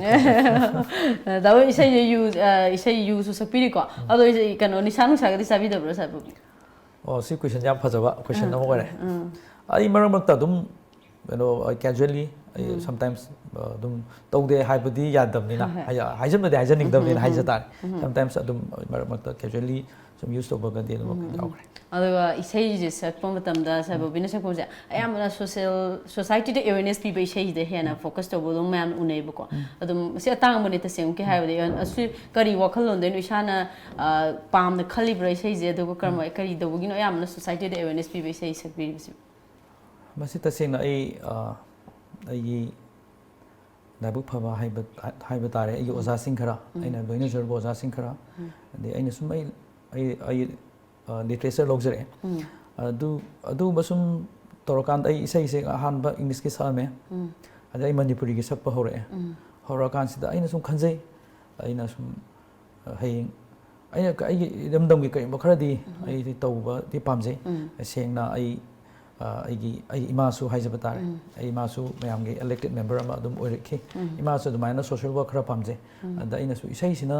ꯈꯤꯇꯪ ꯀꯔꯤꯒꯨꯝꯕ ꯈꯔꯗꯤ ꯇꯧꯅꯤꯡꯕ ꯑꯗꯣ ꯑꯩꯈꯣꯏꯅ ꯏꯁꯩꯗ ꯑꯥꯔꯇꯤꯁ ꯑꯃ ꯑꯣꯏꯔꯨꯔꯕꯅꯤꯅ ꯑꯇꯣꯞꯄ ꯂꯝꯕꯤꯗ ꯆꯠꯂꯒ ꯃꯌꯥꯝꯅ ꯉꯝꯕ ꯑꯇꯣꯞꯄ ꯂꯩꯔꯤꯕ ꯄ꯭ꯔꯣꯐꯦꯁꯟ ꯑꯇꯣꯞꯄꯗ ꯂꯩꯔꯤꯕ ꯃꯌꯥꯝꯅ ꯇꯧꯔꯤꯕ ꯀꯣꯟꯇ꯭ꯔꯤꯕ꯭ꯌꯨꯁꯟꯁꯤꯃꯛꯇꯨ ꯉꯝꯗ꯭ꯔꯒꯁꯨ ꯑꯩ ꯏꯁꯩꯅ ꯀꯔꯤꯒꯨꯝꯕ ꯈꯔꯗꯤ ꯑꯩ ꯏꯔꯝꯗꯝꯒꯤ ꯑꯩ ꯂꯩꯕꯥꯛꯀꯤ ꯇꯧꯒꯦ ꯍꯥꯏꯕ ꯋꯥꯈꯜꯂꯣꯟ ꯑꯃꯈꯛꯇꯤ ꯈꯟꯖꯈꯤ ꯑꯗꯨꯗꯒꯤ ꯑꯩ ꯍꯧꯖꯤꯛꯀꯤ ꯌꯨ ꯑꯁꯦ ꯁꯛꯎꯔ ꯃꯇꯨꯡꯗꯅꯦ ꯃꯔꯨꯑꯣꯏꯅ ꯌꯨꯁꯦ ꯇꯁꯦꯡꯅ ꯃꯅꯤꯄꯨꯔꯗ ꯌꯨ ꯐꯠꯇꯦ ꯍꯥꯏꯕ ꯏꯁꯩ ꯍꯥꯏꯕꯒꯗꯤ ꯑꯩꯅ ꯁꯨꯝ ꯈꯟꯖꯕꯗ ꯑꯩꯒꯤ ꯏꯁꯩꯁꯤꯅ ꯑꯍꯥꯟꯕ ꯑꯣꯏꯔꯝꯒꯗ꯭ꯔꯥ ꯍꯥꯏꯅ ꯈꯟꯖꯈꯤ ꯃꯃꯥꯡꯗ ꯌꯨꯒꯤ ꯏꯁꯩ ꯈꯔ ꯑꯍꯜ ꯑꯣꯖꯥꯁꯤꯡꯅ ꯁꯛꯄꯤꯕꯁꯨ ꯂꯩꯈ꯭ꯔꯦ ꯑꯗꯨꯒ ꯌꯨꯒꯤ ꯗꯥꯏꯔꯦꯛ ꯅꯤꯁꯥ ꯃꯁꯤ ꯐꯠꯇꯦ ꯃꯁꯤ ꯁꯤꯅꯤ ꯃꯁꯤꯅ ꯂꯥꯏꯊꯨꯡꯅꯤ ꯍꯥꯏꯕꯒꯤ ꯋꯥꯈꯜꯂꯣꯟ ꯁꯤ ꯑꯩꯅ ꯍꯧꯖꯤꯛꯀꯤ ꯑꯏꯕ ꯖꯤ.ꯁꯤ. ꯆꯣꯡꯕ꯭ꯔꯥ ꯍꯥꯏꯈ꯭ꯔꯕ ꯑꯩꯒꯤ ꯒꯨꯔꯨꯁꯤꯒꯤ ꯃꯍꯥꯛꯅ ꯊꯝꯃꯝꯕ ꯋꯥꯈꯜꯂꯣꯟꯗꯨꯒꯤ ꯁꯧꯔ ꯃꯇꯨꯡꯗꯒꯤ ꯍꯥꯏꯖꯕ ꯇꯥꯔꯦ ꯑꯗꯨ ꯁꯧꯔ ꯃꯇꯨꯡꯗꯒꯤꯗꯤ ꯑꯩ ꯀꯦꯝꯄꯦꯟ ꯈꯔ ꯇꯧꯖꯈꯤ ꯃꯅꯤꯄꯨꯔꯒꯤ ꯑꯩꯈꯣꯏꯒꯤ ꯁꯦꯟꯇꯔꯁꯤꯡꯗ ꯆꯠꯂꯒ ꯑꯗꯒꯤ ꯑꯩꯈꯣꯏꯒꯤ HIV ꯄꯣꯖꯤꯇꯤꯚꯅ ꯀꯩꯅꯣ ꯆꯩꯊꯦꯡ ꯐꯪꯕꯤꯔꯕ ꯏꯆꯤꯜ ꯏꯅꯥꯎꯁꯤꯡ ꯃꯐꯝ ꯃꯌꯥꯝꯁꯤꯗ ꯆꯠꯂꯒ ꯌꯨ ꯐꯣꯔ ꯅ꯭ꯌꯨ ꯖꯦꯅꯦꯔꯦꯁꯟ ꯍꯥꯏꯅ ꯃꯇꯝꯗꯨꯗ ꯀꯦꯝꯄꯦꯟ ꯑꯃꯈꯛ ꯇꯧꯖꯈꯤ ꯁꯤꯒꯤ ꯃꯇꯝꯁꯤꯗ ꯑꯦꯋꯦꯔꯅꯦꯁ ꯁꯣꯡ ꯑꯣꯏꯅ ꯂꯩꯈꯤꯕꯅꯤ ꯑꯗꯨꯒꯤ ꯃꯇꯝꯁꯤꯗ ꯃꯅꯤꯄꯨꯔꯗ ꯑꯩꯈꯣꯏꯒꯤ ꯁꯦꯡꯅ ꯍꯧꯖꯤꯛ ꯂꯩꯕꯤꯔꯤꯕ ꯅꯤꯁꯥ ꯊꯤꯡꯕꯒꯤ ꯊꯣꯛꯂꯛꯄ ꯑꯣꯔꯒꯅꯥꯏꯖꯦꯁꯟ ꯑꯌꯥꯝꯕ ꯑꯝꯇ ꯂꯩꯇ꯭ꯔꯤ ꯃꯇꯝꯗꯨꯗ ꯑꯩꯈꯣꯏꯒꯤ ꯌꯨꯒꯤ ꯀꯦꯝꯄꯦꯟ ꯇꯧꯔꯤꯉꯩꯁꯤꯗ ꯑꯗꯨꯃꯥꯏꯅ ꯁꯨꯝ ꯆꯠꯂꯕ ꯃꯇꯨꯡꯗꯒꯤꯗꯤ ꯑꯩꯅꯁꯨ ꯑꯇꯣꯞꯄ ꯑꯩ ꯁꯤ ꯏꯁꯩꯁꯤ ꯃꯇꯨꯡꯗ ꯀꯩ ꯇꯧꯁꯤꯒꯦ ꯁꯨꯝ ꯈꯜꯂꯛꯑꯒ ꯑꯗꯨꯗꯒꯤꯗꯤ ꯁꯨꯝ ꯋꯥꯈꯜꯁꯦ ꯑꯗꯨꯃꯥꯏꯅ ꯁꯨꯝ ꯂꯥꯛꯈ꯭ꯔꯦ ꯀꯔꯤꯒꯨꯝꯕ ꯈꯔ ꯁꯨꯝ ꯑꯗꯨꯒꯨꯝꯕ ꯁꯨꯝ ꯊꯦꯡꯅꯔꯨꯔꯀꯥꯟꯗ ꯑꯩꯈꯣꯏꯒꯤ ꯑꯩ ꯑꯗꯨꯒꯤ ꯀꯦꯝꯄꯦꯟꯗꯨ ꯇꯧꯀꯥꯟꯗ ꯏꯚꯟ HIV ꯄꯣꯖꯤꯇꯤቭ ꯄꯣꯛꯄ ꯏꯆꯤꯜ ꯏꯅꯥꯎ ꯃꯌꯥꯝ ꯑꯃ ꯑꯩ ꯑꯗꯨꯗ ꯊꯦꯡꯅꯈ꯭ꯔꯦ ꯑꯗꯒꯤ ꯑꯗꯨ ꯅꯠꯇꯕꯤꯗ ꯑꯇꯣꯞ ꯑꯇꯣꯞꯄ ꯁꯨꯝ ꯋꯥꯈꯜꯁꯦ ꯑꯗꯨꯃꯥꯏꯅ ꯁꯨꯝ ꯆꯠꯂꯨꯔꯀꯥꯟꯗ ꯌꯨꯗꯨꯅ ꯂꯝꯖꯤꯡꯉꯒ ꯍꯥꯏꯇꯥꯔꯦ ꯌꯨꯒꯤ ꯏꯁꯩ ꯃꯌꯥꯝꯗꯨꯗꯒꯤ ꯎꯔꯨꯕꯗꯒꯤ ꯁꯣꯁꯤꯌꯦꯜ ꯑꯦꯋꯦꯔꯅꯦꯁ ꯄꯤꯕ ꯏꯁꯩꯁꯦ ꯄꯥꯝꯃꯛꯄꯅꯦꯕ ꯍꯦꯟꯅ ꯑꯗꯒꯤ ꯁꯨꯝ ꯉꯝꯒꯗ꯭ꯔꯥ ꯍꯥꯏꯅ ꯁꯨꯝ ꯀꯩ ꯇꯧꯕ ꯌꯥꯏ ꯑꯇꯣꯞꯄ ꯄ꯭ꯔꯤꯊꯤꯕꯤꯒꯤ ꯑꯇꯣꯞ ꯑꯇꯣꯞꯄ ꯑꯐꯥꯎꯕ ꯑꯥꯔꯇꯤꯁ ꯃꯌꯥꯝ ꯑꯃꯁꯨ ꯃꯥꯅ ꯉꯝꯃꯤꯕ ꯍꯩꯖꯔꯤꯕ ꯄꯣꯠꯇꯨꯗ ꯃꯥꯏ ꯃꯔꯝꯗꯝꯒꯤ ꯃꯥꯒꯤ ꯀꯟꯇ꯭ꯔꯤꯕ꯭ꯌꯨꯁꯟ ꯑꯗꯨꯝ ꯇꯧꯕꯁꯨ ꯊꯦꯡꯅꯕꯅꯤꯅ ꯑꯩꯈꯣꯏꯁु ꯑꯩꯒꯤꯁꯨ ꯑꯩ ꯉꯝꯖꯕ ꯈꯔꯗꯪ ꯏꯁꯩꯒꯤ ꯊ꯭ꯔꯨꯗ ꯍꯥꯏꯖꯕ ꯇꯥꯔꯦ ꯋꯥꯔꯤꯁꯤꯒꯁꯨ ꯃꯔꯤ ꯂꯩꯅꯅ ꯉꯁꯥꯏꯒꯤ ꯁꯟ ꯆꯪꯉꯦ ꯍꯥꯏꯔꯤꯁꯤꯁꯨ ꯌꯥꯝꯅ ꯃꯅꯤꯄꯨꯔ ꯁꯣꯁꯥꯏꯇꯤꯁꯤꯗ ꯍꯧꯖꯤꯛ ꯍꯧꯖꯤꯛ ꯊꯦꯡꯅꯔꯤꯕ ꯏꯁꯨ ꯀꯌꯥꯒꯤ ꯃꯅꯨꯡꯗ ꯑꯆꯧꯕ ꯑꯦꯋꯦꯔꯅꯦꯁ ꯄꯤꯕ ꯏꯁꯩ ꯑꯃ ꯑꯣꯏꯔꯤꯅꯦꯕ ꯁꯟ ꯆꯪꯉꯦ ꯍꯥꯏꯔꯤꯕ ꯏꯁꯩꯁꯦ ꯏꯁꯩꯁꯦ ꯀꯅꯥꯅ ꯏꯕꯤꯕꯅꯣ ꯀꯔꯝꯍꯥꯏꯅ ꯏꯁꯩꯁꯦ ꯀꯔꯤ ꯋꯥꯈꯜꯂꯣꯟꯗꯒꯤ ꯏꯁꯩꯁꯦ ꯌꯥꯝꯅ ꯐꯖꯅ ꯁꯛꯄ ꯏꯁꯩ ꯑꯃꯁꯨ ꯑꯣꯏꯈ꯭ꯔꯦꯀꯣ ꯑꯗꯣ ꯀꯔꯤ ꯏꯁꯩꯁꯤꯒꯤ ꯃꯇꯥꯡꯗ ꯍꯥꯏꯐꯦꯠ ꯊꯝꯕꯤꯌꯨ ꯁꯤ ꯑꯩ ꯏꯁꯩꯁꯤ ꯇꯁꯦꯡꯅ ꯑꯩ ꯏꯁꯥꯅ ꯏꯖꯕ ꯏꯁꯩꯅꯤ ꯁꯟ ꯆꯪꯉꯦ ꯍꯥꯏꯕ ꯏꯁꯩꯁꯤ ꯌꯥꯝ ꯅꯨꯡꯉꯥꯏꯖꯩ ꯑꯗꯣ ꯏꯁꯩꯁꯤ ꯁꯨꯝ ꯀꯣꯏꯅ ꯁꯨꯝ ꯆꯠꯂꯨꯔꯀꯥꯟꯗ ꯑꯩꯈꯣꯏꯒꯤ ꯂꯝꯁꯤꯗ ꯂꯥꯛꯏꯕ ꯑꯩꯈꯣꯏꯒꯤ ꯃꯤꯇꯣꯞ ꯍꯥꯏꯕ ꯇꯥꯔꯦ ꯃꯤꯇꯣꯞ ꯃꯌꯥꯝꯁꯤ ꯑꯩꯈꯣꯏ ꯈꯪꯅ ꯂꯥꯎꯅ ꯑꯗꯨꯝ ꯆꯪꯕꯁꯨ ꯂꯦꯞꯇꯦ ꯑꯗꯣ ꯑꯩꯈꯣꯏꯅ ꯃꯌꯥꯝꯅ ꯃꯇꯝꯗꯨꯗ ꯑꯩꯅ ꯁꯨꯝ ꯑꯗꯨꯒꯤ ꯋꯥꯈꯜꯂꯣꯟ ꯁꯥꯒꯠꯆꯈꯤꯕꯁꯤ ꯑꯩꯈꯣꯏꯒꯤ ꯃꯌꯥꯝꯅ ꯑꯩꯈꯣꯏꯒꯤ ꯃꯤꯇꯣꯞ ꯆꯪꯉꯛꯄ ꯍꯥꯏꯔꯒ ꯑꯩꯈꯣꯏ ꯏꯝꯐꯥꯜ ꯃꯌꯣꯟꯗ ꯈꯛꯇꯪ ꯂꯥꯛꯄ ꯁꯤꯗ ꯂꯦꯕꯔ ꯈꯔ ꯊꯕꯛ ꯁꯨꯕ ꯂꯥꯛꯄ ꯑꯗꯩ ꯗꯨꯀꯥꯟ ꯐꯝꯕ businessman khara asyum khara kaktang sum u hana sum mayam na sum mitop hair ga sum mitop change em la mi henjal e habse du akoi chingya tamya da mayam ama akoi ching da changai ba brahmarom da ki changai ba mayam ama ai jiri rom da changai ba mayam ama ai atop akoi na khang da ba boundary mayam ama brahma ga khoi ga tainai ba border se du matik sang re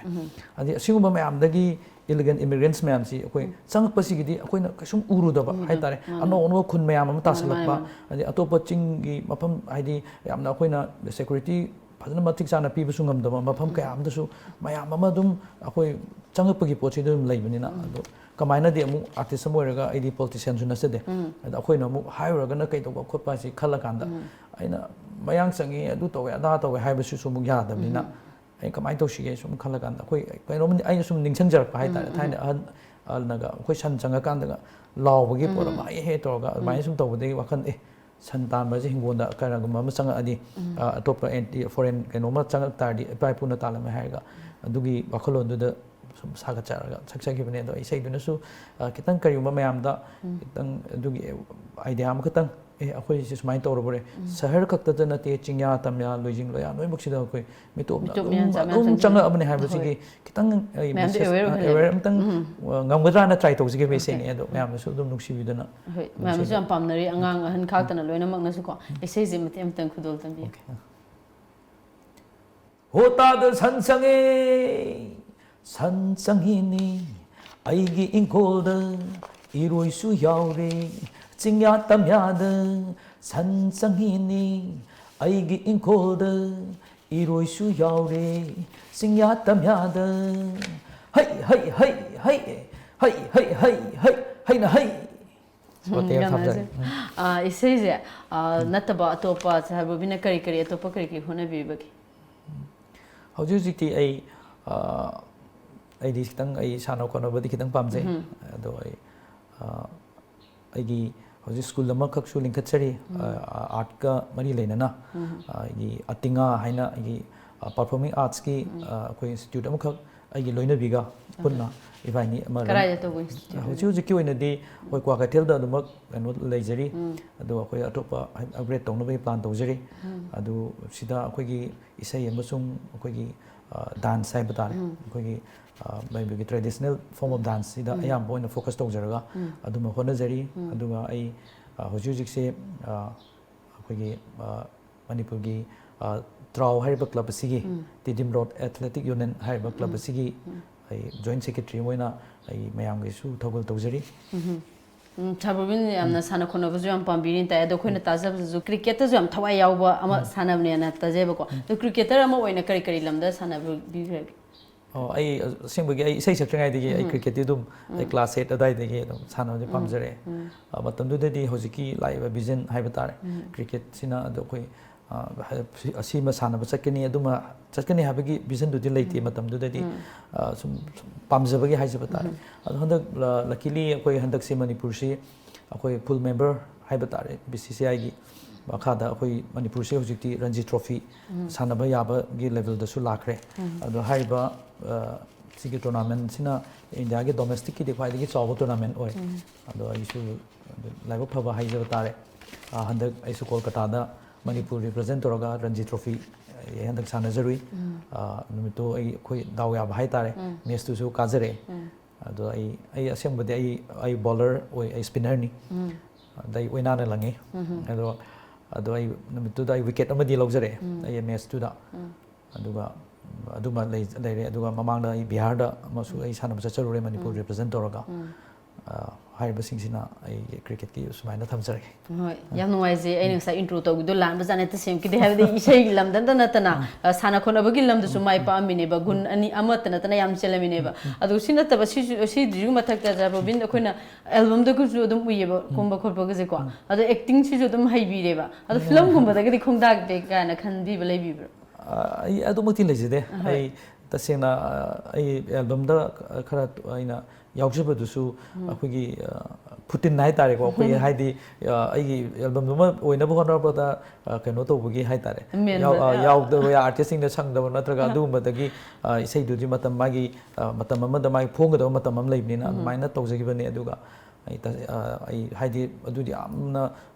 ꯑꯋꯥꯡꯕ ꯊꯥꯛꯀꯤ art form ꯑꯃꯁꯨ ꯑꯣꯏꯔꯤꯕꯅꯤꯅ ꯐꯤꯜꯝꯒꯤ ꯂꯥꯏꯟꯁꯤꯗꯗꯤ ꯑꯩꯅꯁꯨ ꯌꯥꯝ ꯕꯦꯕꯥꯔꯁꯨ ꯇꯧꯖꯩ ꯑꯗꯨꯒ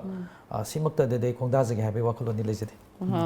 ꯑꯇꯣꯞꯄ ꯃꯤꯅ ꯁꯨꯝ ꯀꯨꯝꯕꯤꯌꯨ ꯀꯥꯏꯅ ꯍꯥꯏꯔꯛꯄꯒꯗꯤ ꯑꯗꯨꯗꯤ ꯑꯩ ꯌꯥꯎꯈꯤ ꯑꯩ ꯑꯗꯨꯗ ꯑꯗꯨꯒꯨꯝꯕ ꯐꯤल्म ꯈꯔ ꯃꯇꯝ ꯑꯃꯗ ꯁꯤꯡꯒꯔꯅ ꯑꯩꯈꯣꯏꯒꯤ ꯑꯦꯛꯇꯔ ꯑꯣꯏꯕꯁꯤ ꯑꯗꯨꯒꯤ ꯈꯔ ꯆꯠꯅꯕ ꯑꯃꯁꯨ ꯂꯩꯈꯤ ꯑꯗꯨꯗ ꯑꯗꯨꯝ ꯑꯌꯥꯝꯕ ꯈꯔꯗꯤ ꯑꯗꯨꯝ ꯂꯥꯛꯈꯤ ꯑꯗꯨꯗ ꯑꯩꯅ ꯑꯗꯨꯝꯇꯪꯗꯤ ꯑꯗꯨ ꯑꯥꯔꯇꯤꯁ ꯁꯤꯡꯒꯔ ꯑꯣꯏꯅ ꯑꯗꯨꯝ ꯀꯨꯝꯕꯤꯌꯨꯒ ꯍꯥꯏꯕꯁꯨ ꯑꯗꯨꯝ ꯌꯥꯎꯈꯤ ꯁꯤꯡꯒꯔꯒꯤ ꯔꯣꯜ ꯂꯧꯔꯒ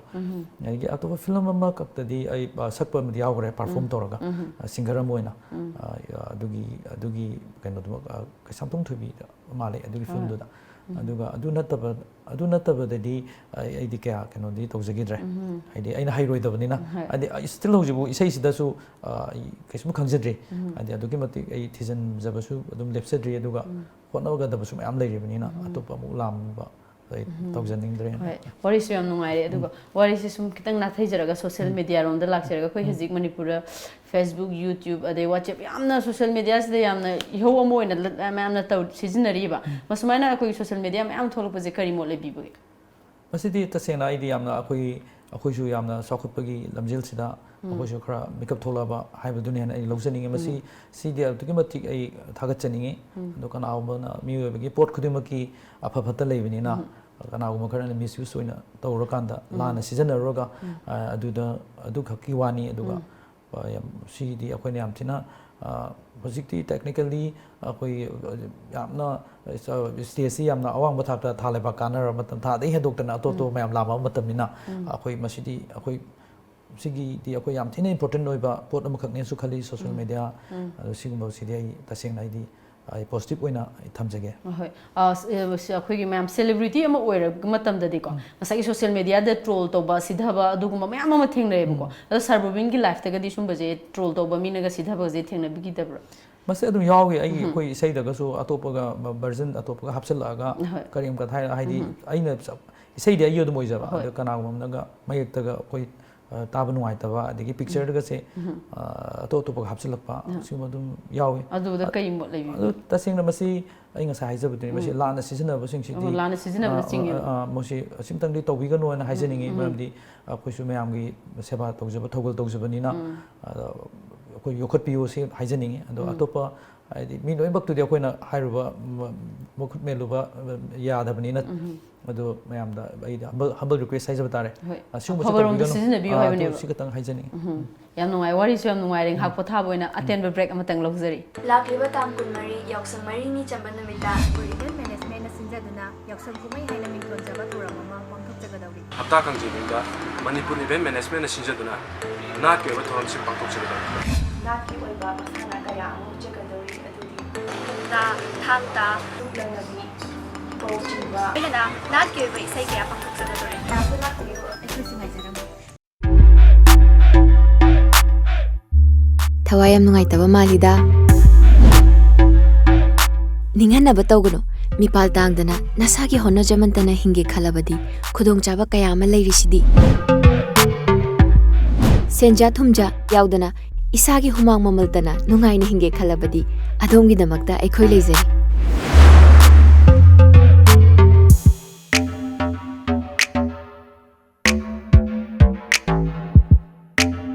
Hello, good morning sir. Welcome to Lamjingba Motors. How may I help you? lamjingba motorna miyamda kanaba piribasingse kari karino ꯈꯨꯗꯣꯡꯆꯥꯕ ꯀꯌꯥ ꯑꯃ ꯄꯤꯖꯔꯤ ꯑꯩꯈꯣꯏꯅ Located in the heart of Imphal city, Asian restaurant Hotel Yaifaba can even more brighten up your beautiful days. With best sizzler platters in the city, we have separate kitchens for veg and non-veg. Also offers you with chef specials on weekends. Enjoy your happy hours with our best services. Asian restaurant Hotel Yaifaba, MG Avenue, Imphal. For home delivery, kindly contact 9856003956 or 9856003957.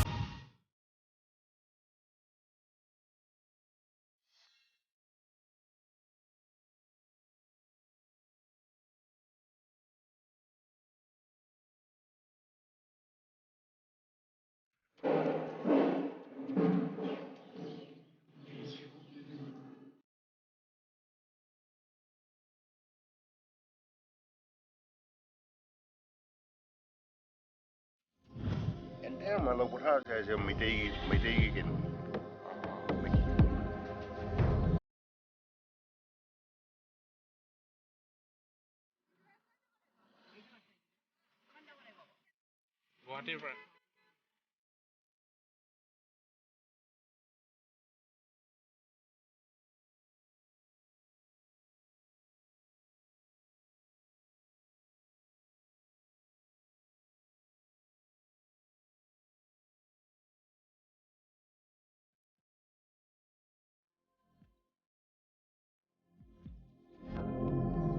This pond is not an ordinary one. It is a place of history that still remains to tell us the story of an unbreakable relationship between Assam and Manipur. Mangda Lairiba Pukri Asina Assam Amasung Manipurgi Marakta Kari Mari Lenerami Sigi Matanga Ahanbo Oina Times of Manipurna Miyamda Paudamgani. Moglo Hariba Wahayasi Karino, Migyang Taminesi Times of Manipur.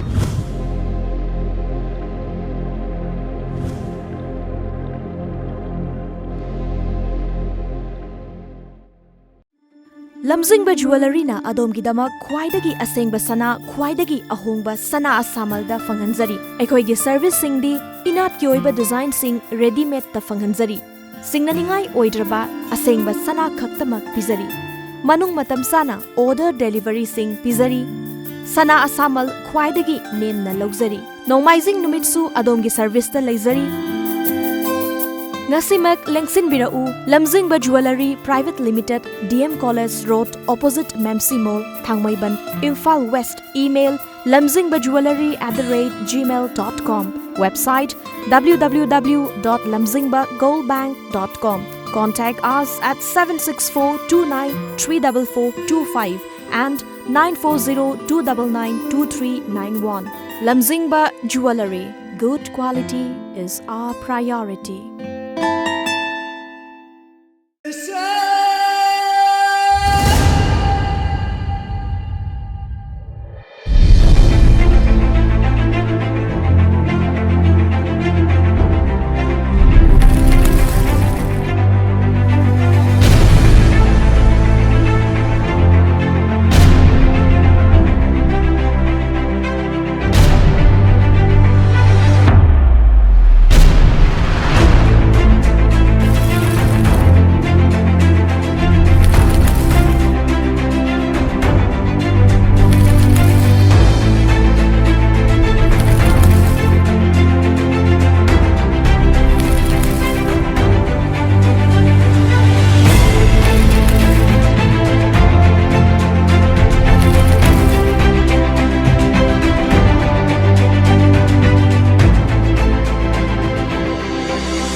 Admission open for football coaching camp at Private Sports Academy Guwahati 2019-20. Realize the dream of becoming a successful professional football player. Get trained yourself by reputed and dedicated foreign and national coaches under the Academy Accreditation Program designed for All India Football Federation Youth League's preparation. This intensive coaching camp, to be held during vacation, is expected to help talented students, particularly of class 10 and 12, in grooming themselves into world-class football players. Enroll today for a 1-month residential football coaching camp at Private Sports Academy Mirza, Assam, under the guidance of Sports and Education Centre, Manipur. For further details, kindly contact K.A. Singh, First Notice Athlete, Gold Medalist, Managing Director, Sports Academy Guwahati, 8787842589 or D. Pankaj Das, Managing Secretary, 8486238629. Times of Manipur Satellite TV invites program proposals from outside producers for consideration under sponsored category for telecast on TOM TV. Tariff of the floor price telecast fee for a 30-minute program is as follows. 1. Prime time between 4:30 p.m. to 11 p.m. Telecast fee is Rs 3,000 with free commercial time of 300 seconds. 2. For the remaining period, telecast fee is Rs 2,000 with free commercial time of 300 seconds. Programs of any genre that do not disturb national and state integrity and possess telecast quality may be considered for the above projects. Producers with programs on standby or who are producing such programs can apply. For more details and proposal form, please contact Administrator Tom TV, Uripok Koisnam Laikai, Imphal 795001, mobile 9402491494 or 8248304079. Break matungda mayaba muka hanna taram noksari. Sarbobin makha tarak poina sarbobin da koina khangjaring buje isai je dum sakpiri ko do kaya muga amna koina sakpi ki ke kana khanbiri buge. Isai sidi tasingna aina myamna nushibiri ba makai haijaba tare. Ai di ngami makai haidi ai hinge bukti dum isai sidi dum ai sakpa ngami makai haiba tare. Myam gi thogol tawjige na khanjari. Sarbobin isai sakpa matam da ko isai je romance ki isai ge di malaga dum lyrics ayamana awareness people di loi oikrebe ko aduga si myam jing makta ko yada ba laiti yayen isai ami yawri ba isai je myam jamna pam sangne angang de ge horoga han bok loina mu sangnari be isai je ko masi kari wakhalon de gi ibigi bino karmaina sakpa gi masi matang da harap thambiu tasina haibe si isai si sum khoidok sum sawala kan da haijaba tare. Nei sum aigul punsi da su aseng mo thokiba mayam am sumuk leire koi hoji sel si leitragadi noi bak yaraktaba koi sel sina piradi piragadi noi bak yabagi si gi culture si da lai se khar sange koi gi lamnam se sonda di anti corruption adu da de dum law corruption free oiba genoma oirani kholani and political leaders mayam su dum haiba phot maya da di ko aduga si gumba mayam si mayam da gi sum ningdon pomba mayam je haijaba tar mai sum toraga isai oina sd mai sa adi aina sum khanjaraga isai de mai sagat laga tawjigi bani ado maru oina akoi gi noi ma yawre haidi manung mapan khangde ama khangde akoi gi sel no ba yasalap je sidai da akoi lamdam sida sondadi ato to mayam am lauri chino to department mayam gi sector mayam gi sonda quality education haiba gampu mu leigani adigi akoi mahi roi ku khunai gi damakta tawba haiba mu leigani adigi mu even kainogi medical gi line da leba mayam am leigani adigi akoi construction da lebi mayam am lei lepak si pula punjala ga society si sakhut na ba thabuk tawriba pulab si hojiti akoi gi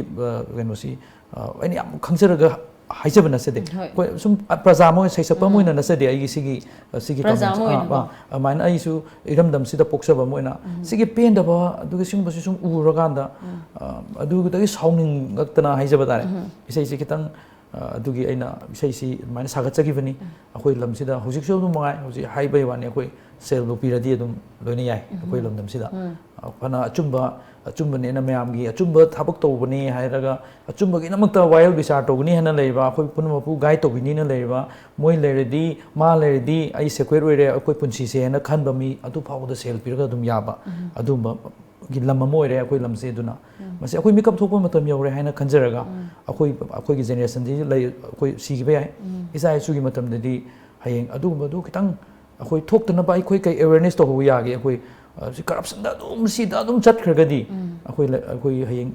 tungi generation gi kitang akoi khandaraga ngasi ka ki ngasi yana ba gaina sel kar pirga man troga chinna ma haiba na tungdana ma toba sigi pochi kitang thamoi sokjaba gi haijaba tare ai ngonda su ai ngasi book ta ai government job ma to gi haiba gi ai attempt to gi badi legi matam ai master lawyer pa lawyer ai ameng sama oina lejari adu government ge thabak ti tawroi ge hanai khanjagre mom ai punchi da su tum sel na maram oiraga adum ai ngonda su tum hurt to gi mayam lai even ai family da su mayam thokre suma mayam chi punjan jaraga haija ta isai je sam sagat chabani ai gi di ai yam haijaraga ijaba na sade ai sum ai gi aina pamjaba ai wakhalon adu mayam da share toroga mayam gi na chumi na taga lali du mayam na adjustment to biraga adugi wakhalon du katang share tawjani bagi hai bi sei ahoi yamna ju phajaba isai wani ko adu hojiki sei je mati matan khudol tambi one way ni changba ya de tara piradi dom yai yai dom yai selbu piradi dom yai you yon ba thenge hai selbu piradi dom yai dom yai selbu piradi dom yai drug yon ba thenge hai selbu piradi dom yai dom yai selbu piradi dom yai Lauri ima singna nupigi dama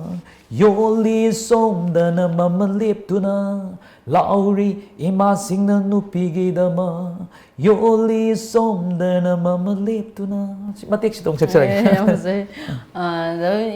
sababin isai je sakpo sing phau hana maming leba sa isakpo oba oibire ko makha tarak ba isai bu pamjaba kala bu pamjaba naha mayam ama lamdam sida leramgani makhoi sing sida isai je kari ma mai pak ko sakpa ama oige haragadi kari kari magun chengani habadu haraf thambi agi sinenau sing hoji isai bu pambire ba singda as a senior amoina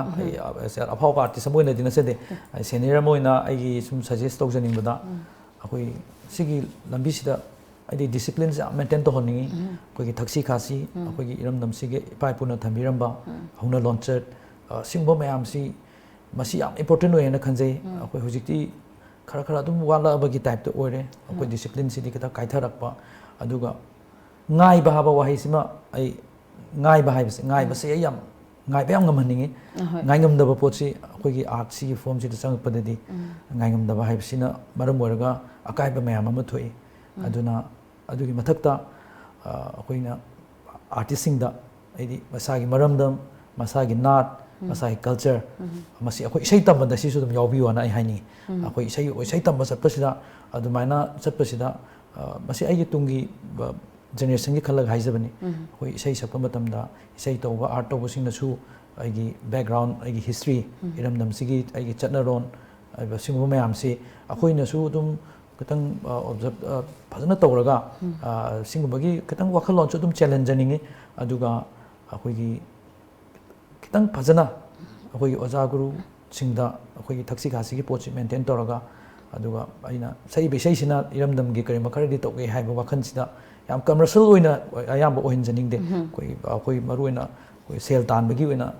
lambi do oina adugi focus to khak uraga art sida tawba art form sida changapati hoi yam sojai ko art punuk sibiba ma adagi discipline maintain tawba ma adai patient laiba ma natra gun sing je oirakanda apmatik chaba mayam sakhangna ba pamna ba sang saisakpa ma du oigra kadori baneban aduga saisakpa ma oibiri isaje ko aduga kari gumba isaje saisakpa ma nalamdragadi kari tawbigan cricket sana bani na dam cricket chappi gadra na traga ai sana bagi sima de ai ahama party ai thamjage ai sana badi dum ai pamjai sigi da sana bagi lambi sida sum aina ngamjaba contribution mayam gi dum chen chongdana khara tormasi ai aduga natraga na ai kitang wakhal sida ai social work ti khara dum tawjaningi sigi lambi sing sida ai torongadrai na khanjai ai handak yam na mari leina ba isai ma kari yoksang mari leina isai ma humana pungso mayam ne am pamna ba biwa kwai dagi wang biwa su oi mayam jam pamna ba ko adu isai je kana na ibi kuno kana main tawra sakyu ne isai ji maram da haira kitang share to bi tase ai gi isai ayam ba se ai de ai aina ai isai sahim de isai ama ni smai puthok charga kano tawjabne ai isai si so ai ni ijabani isai si tasena masi hak koi yoksam matam ai sidi nungai ba matam ni aduga sigi matam sigi nungai ba sigi kano si akoi gi isai gi medium sida akoi gi atop top mayam ama ti lai gare du atop phaja phaja ba mayam su lai gare mayam gi idea phaja ba su da aina sigi sai sida di sum yoksang gi sai di orga ina sida abir gumba kai gumba si sum adu ba ga yaw to ba di ya ja la si mai puthok matam da haidi akoi sum sona mitok tambagi se even akoi festival sing sida su dum akoi ji mitok tambagi pot sida dum hoji singarang da su dum problem thok mayam am lai gare aduna sigi pot sida kitang akoi gi oijaba pot si da smaina tok simi tok tamba tok se haibani ai sei du gi roi bada akoi pijaning ba message adumaina aduka ki experiment am tan tok jige na ki sum lang ba ko ba yoksang si dum lei hodor bani na sigi marak sida so akoi sida he na akoi da atopa akoi sana khona bada adigi nat ki kumai da adu badoina en entertain tok se hena ai adumaina message pija ge na khanjar ga puthok chabani sei se adumayam su isei je mayam namu ga hape ta ba nungai ta ba su mu yadami na aje public sing na sinaus mayam namu tabada nungai ta ba haiba mung lei duini na adu ai yam kanna di hona jai ki masida ai gi इनाउ अजित निथौजा माकिसु यामना अचोबा contribution माकनासु पीबी अदुगा लोइनना आइगी हौजिक सिदा टीम वर्क सिदा तोबिरिबा एक्ट्रेस सिंगसु मोय फजना डेडिकेट तौरगा येंबुसु याम नुवाइरा खनसागी इसै दुगा चानना तोबिरपदो होय अदो होल टीम सिगी टीम सिबसु सोइना थागतचरी आइगी चिनाउ आइगी सिदा वेल विशर मयाम बुनुमकुसु थागतचरी इसै जमते मतन खुदल तंबियो यामना हजिक लेटेस्ट वेर विषयनि याउसंग मतमना लाकपसिदा थमोय से इरांग लांगी याउसंग मतमना लाकपसिदा वाखल से इताउ तावी नुंथिल मतम तेलहन्निंगी अहिंग मतम सांगहन्निंगी नुमित हेक ताबगा मई हेक थानबगा चोंगनिंगी थाबल नुक्सिबि नंगा दुंग गिताकित ताकित ताकित दुंग गिताकित ताकित ताकित हुमांगना पुमचो चोट पम्मा कई फाइगल मथिबुंग थोक पम्मा कई चोंगनिंगी थाबल नुक्सिबि नंगा दोंग दोंग दोंग दोंग हौजिक फाउदा इसै जे मैम याम फोंबिरेको अदुगा मतुंग तारकदा इसै फोंगदबा कयामक यामना लेबिरिबगे अदुगा इसे से हंतक से इसे अमनी हौजिक आई ऑलमोस्ट रिकॉर्ड तौबा लोरगा लेबा वीडियो मेकिंग दा लेबसु यावरे अदा हंतक सी मसी इशुगी से हाइगद्रा मसीदा कोई जिरी लंबीना इसे अमखक पुथोक नबगी सेम साबा लोइजरे मसी अथुबा मतमदा अंदकी था सिदा दुम थोलकदोबा माले मसी अखोगी वीडियो एडिटिंग लाइन दा लेरे अदुगा सि लोरगा मैम इसे यम रोमांटिक यम सॉन्ग यम सकते हाइबगी पोट अमसु ले तंग सेंटिमेंटल इसे अमनी अमसु हौजिक पुथोकपगी आई सेम साबा लोरगा लेजरे मैम दी सर बोबिनदगी अनौबा महाव मने कोइना मु फंगदोरिसे को हानादी यमना रोमांस की क्या याउदेबो को अयामना रियलिटी द बेस तौबा सोसाइटी द अवेयरनेस पिबा ngakta oiraga अनौबा मु थोलकदोरिसे मैम अदुसु कोइ खौरांग नगाइजरी माइ पाकपा मुसु ओइबिरो को तो मखा तारक पोइना खोइगी कोइना सि उनरिबा स्टूडियो टॉम टीवी को लमजिंग ग्रुप की मखादा समाइना सैटेलाइट चैनल अमा ओइना मणिपुर की हानहनबा सैटेलाइट प्राइवेट सैटेलाइट चैनल अमा ओइना को लमदम मणिपुर इंडिया द नतना मालेम की लेबाक निफुनि थोइदा मैम द यंगहनबा फंबिरिबको सुमाइना अनौबा प्राइवेट सैटेलाइट चैनल अमगा लॉन्च तौरपसे सैसकपा अमा ओइना इरमदम असिगी प्रजा अमा ओइना करी मोट लेबिबगे मसी तसेंग नै याम थिना हराउबा अमसुंग याम गाइने याम नुंगाइजबा फाउजे ngसाइगी याम नुंगाइबमना ए हंदक ए कोलकाता दा aina hojik akoi ranji trophy sana ba chatpa matam sida igi marup sing amakhaki makhoi gi magi flight to the chachen sarkan da moi mapan da ma si Bangalore da su sahi tara hena su leira pa de amu Kolkata da mu tara maina tara kan sida hojiki akoi gi Tom TV gi channel gi wari se mayam sabire ya da su mapan da leba akoi gi chinau mayam su harau jaba sigi channel sida atu atu pakatang hen happy ra di no ai ni hai bagi adu maina suggest to pasu legen masi tasengna akoi gi सिमक्सु अखोई इरमदम सिगी अचौबा इरमदम की दमत dedicate तौब port अमखगनी हाइदी पोकपगी आइदी मही याले ना खंजनिंगे Tom TV की team अमजिंग family मैमबो हाइदी अखोई मणिपुरी मैम अमा मणिपुरी द नतना मणिपुरी की कल्चर आइडेंटिटी मैम सिबु खंजनिंग मैम अमा बिविस मैम अमा पृथ्वी पुंबा संदोक पंगम हाइबसी मसी आई सिदगी हेना थागनिंगाय लेजद्रे अदकी मति हराउजे मखा ताबा मैम अमसु चैनल मैम अमा हापी दुना अदो अतो अतोपा आइटम मैम अमा हापी दुना मैम की थोगल तोबियो हाइबसे हाइजनी याम नुगाइसे खोइना तौजरिबो खरा सिबो मैम उबिरमी अदुगा खोइना तौरिबसिदा मैमना थागत पिबो फोंदोक पिरकपा हाइबदो खोइगिसु याम नुगाइजेबा मनिको अदुगा मखा तारक पोइना साबोबिन इसै गी लमदा दुम सपिरिको इसै सकपिरिबा सकलिबा नहा हौगलगिबा सै सकपसिंगजे मसिदा करी करी एडवाइस कदि पिबिनिंगबगे इसै पमजना संगत्रिबा नतबा संगगदि लेरबा नहा ओइबा सै सकपा मैम अमा लेबिरिदना अदुदा सीनियर आर्टिस्ट अमा ओइना हौगलगिबा जूनियर आर्टिस्ट सिंगजिदा करी करी मैसेज कदि पिबिनिंगबो लेबो मसे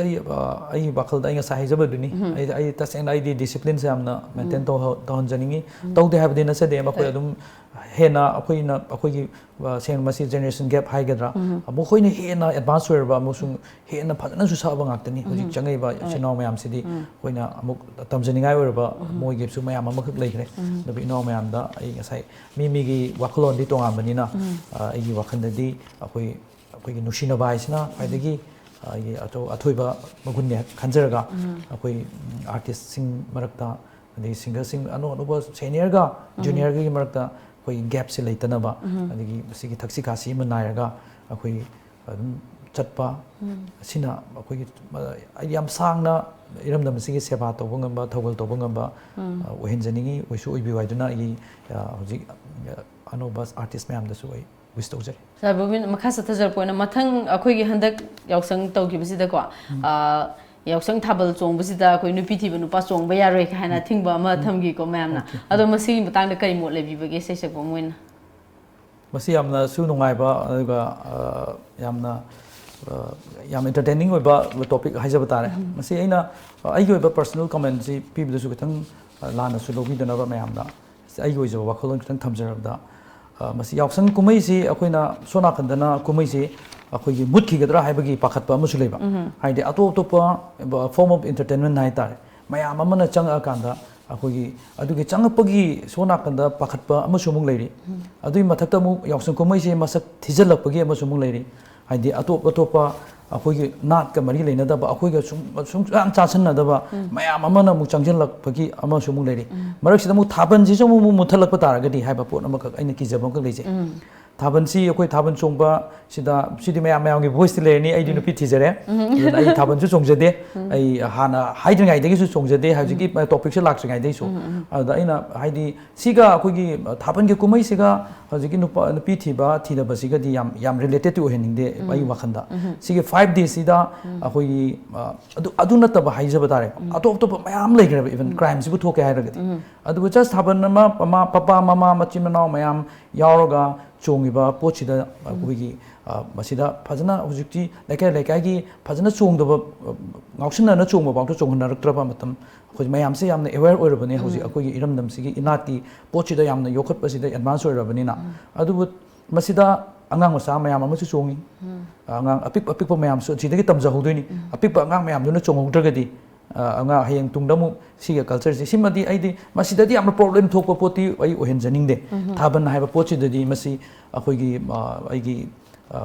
idea mayam puthokpiraba chinaw mayam gi idea dusu dum phajaba vision mayam ama dum mayam ama lengani aina ubong ngamdaba ai wakhandadi sumba event sidadi thaban sida adu ya de purit angu bulit pana ya asang bulit pana ya de kaiba sumba nature sidi ai oinadi tohan janingde aduga hojiki akoigi kumamagi kwai nungai ba kumai ja aidi yaksang ohin janingi yaksang si khaktani akoigi su yamna yaksang si da koi thaban chongdaba sigi pochina maram orga thaban ge nupi thiba nupana road pakhangna haibisi identification si piraga thaban topo khopa haira thaban ji mayamna bur so lakna ba thaban ji talakna bagi masam or pusiyai thaban ji silagum ji rang thoye thaban gi mota atopam tawrosi laikai handak kum ji madi thaban chongoroi kana hair pusiyai aduna siuba nat ki ba phajagraba keno sida controversy thokpe apa topic sing si ai yahon janing de mane phattaba thabak to koina to bidra lore gyan tanaraga lore haibni ba ngasi haibai wani mi ngasai gi crime kudimaksi my both side adumung leiba ngaktani any sector amata da sex group form kakta da koina masi hekta lepasi su masimak su hojik matam de chanarak to poti oire aduna akogi masimak aidi wakhandadi aigi personal no da thaban gumba da di sumba koi wathok tholok pa ba singum mayam se ai changan janing de masi dia koina phajana oina masak phajana boina hena phajana masi koi nat ki phizol da to ba natra kana gum na smain to ba adi ka tu kan to honda ba volunteers isinau sina yam phajana maintain to bi kholaga jong yam nungai na lehin ba kano mo ohiningi manu karima pot ama lehem ba pot ama chenthar paising ichel ama da koi eta thingjan ba haiba lamse koi lamde am chani koi eta thingjan ba madu to di thingi group ama thola eta thingba group ama to ba masi tholoi basing dubu noibak tinasade koiram lan na gai to mi khara so dum thok to nate adu pot ama ichel ama saklau thingjan ba je choi pathorokani pathok aga tholok paduna tholok reaction mayam am so koi khandaba yade adugi akoi iramdam se akoi haijabagi wani akoi lamsida akoi pothabam haise leitraba lamni sena youth mayam gi su leite ahan gi su leiroi naha mayam gi su leiroi adugi namaram oraga akoi gi leisure time akoi mi amagi punsida akoi nghatang recreation gi pothabagi poche masi akoi sum thingjalak last ta akoi sinau mayam ma hauji harasi nungdang wana mek europa akoi pothabam leitaba mayam am di bender da dum yu thakani group khun da changa yu thakani bar da changa yu thakani mani mi haise mi ma haise pothabam dakali magi agi creation nghatang mind kanu tobagi pothabagi ado mi magi punsida pothabagi haiba saruk se akoi lamdam sidadi lana khanba sule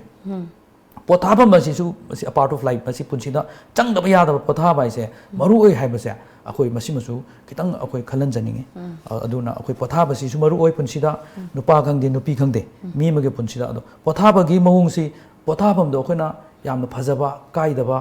society da su ꯃꯗꯨꯅ ꯑꯇꯣꯞꯄ ꯐꯠꯇꯕ ꯀꯩꯅꯣꯝꯃ ꯁꯟꯗꯣꯛꯑꯣꯏꯗꯕ ꯑꯗꯨꯝꯕ ꯑꯁꯨꯝꯕ ꯑꯥꯏꯗꯤꯌꯥꯒ ꯄꯨꯊꯣꯛꯑꯒ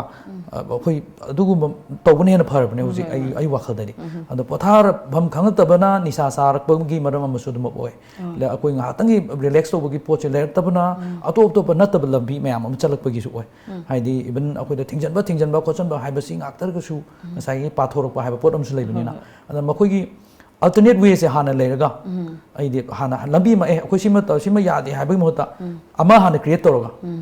ꯑꯗꯨꯒꯤ ꯐꯖꯕ ꯂꯝꯕꯤꯗꯨꯗ ꯑꯣꯏꯅ ꯍꯩꯅꯍꯜꯂꯒ ꯊꯤꯡꯖꯤꯟꯕ ꯈꯣꯠꯆꯟꯕ ꯍꯦꯛꯇ ꯕ꯭ꯂꯣꯛ ꯇꯧꯕꯒꯤ ꯄꯣꯠꯁꯤ ꯌꯥꯝ ꯐꯖꯕ ꯋꯥꯈꯜꯂꯣꯟꯅꯤꯀꯣ ꯁꯥꯔ ꯕꯣꯕꯤꯟꯅ ꯊꯝꯕꯤꯔꯤꯕ ꯋꯥꯈꯜꯂꯣꯟꯁꯦ ꯀꯣ ꯊꯤꯡꯖꯤꯜꯂꯤꯅꯦꯅ ꯍꯦꯛꯇ ꯊꯤꯡꯖꯤꯟꯕꯤꯕꯗꯣ ꯌꯥꯕ ꯅꯠꯇꯦ ꯍꯥꯟꯅꯗꯒꯤ ꯆꯠꯅꯗꯅ ꯂꯥꯛꯂꯕ ꯆꯠꯅꯕꯤ ꯑꯃ ꯍꯦꯛꯇ ꯊꯤꯡꯖꯤꯟꯕ ꯍꯥꯏꯕꯁꯦ ꯉꯁꯥꯏꯒꯤ ꯄꯥꯊꯣꯔꯛꯀꯗꯣꯏꯅꯤ ꯍꯥꯏꯕꯗꯣ ꯀꯣ ꯑꯗꯨꯗꯨꯅ ꯍꯦꯟꯅ ꯐꯠꯇꯕ ꯂꯝꯕꯤꯔꯣꯝꯗ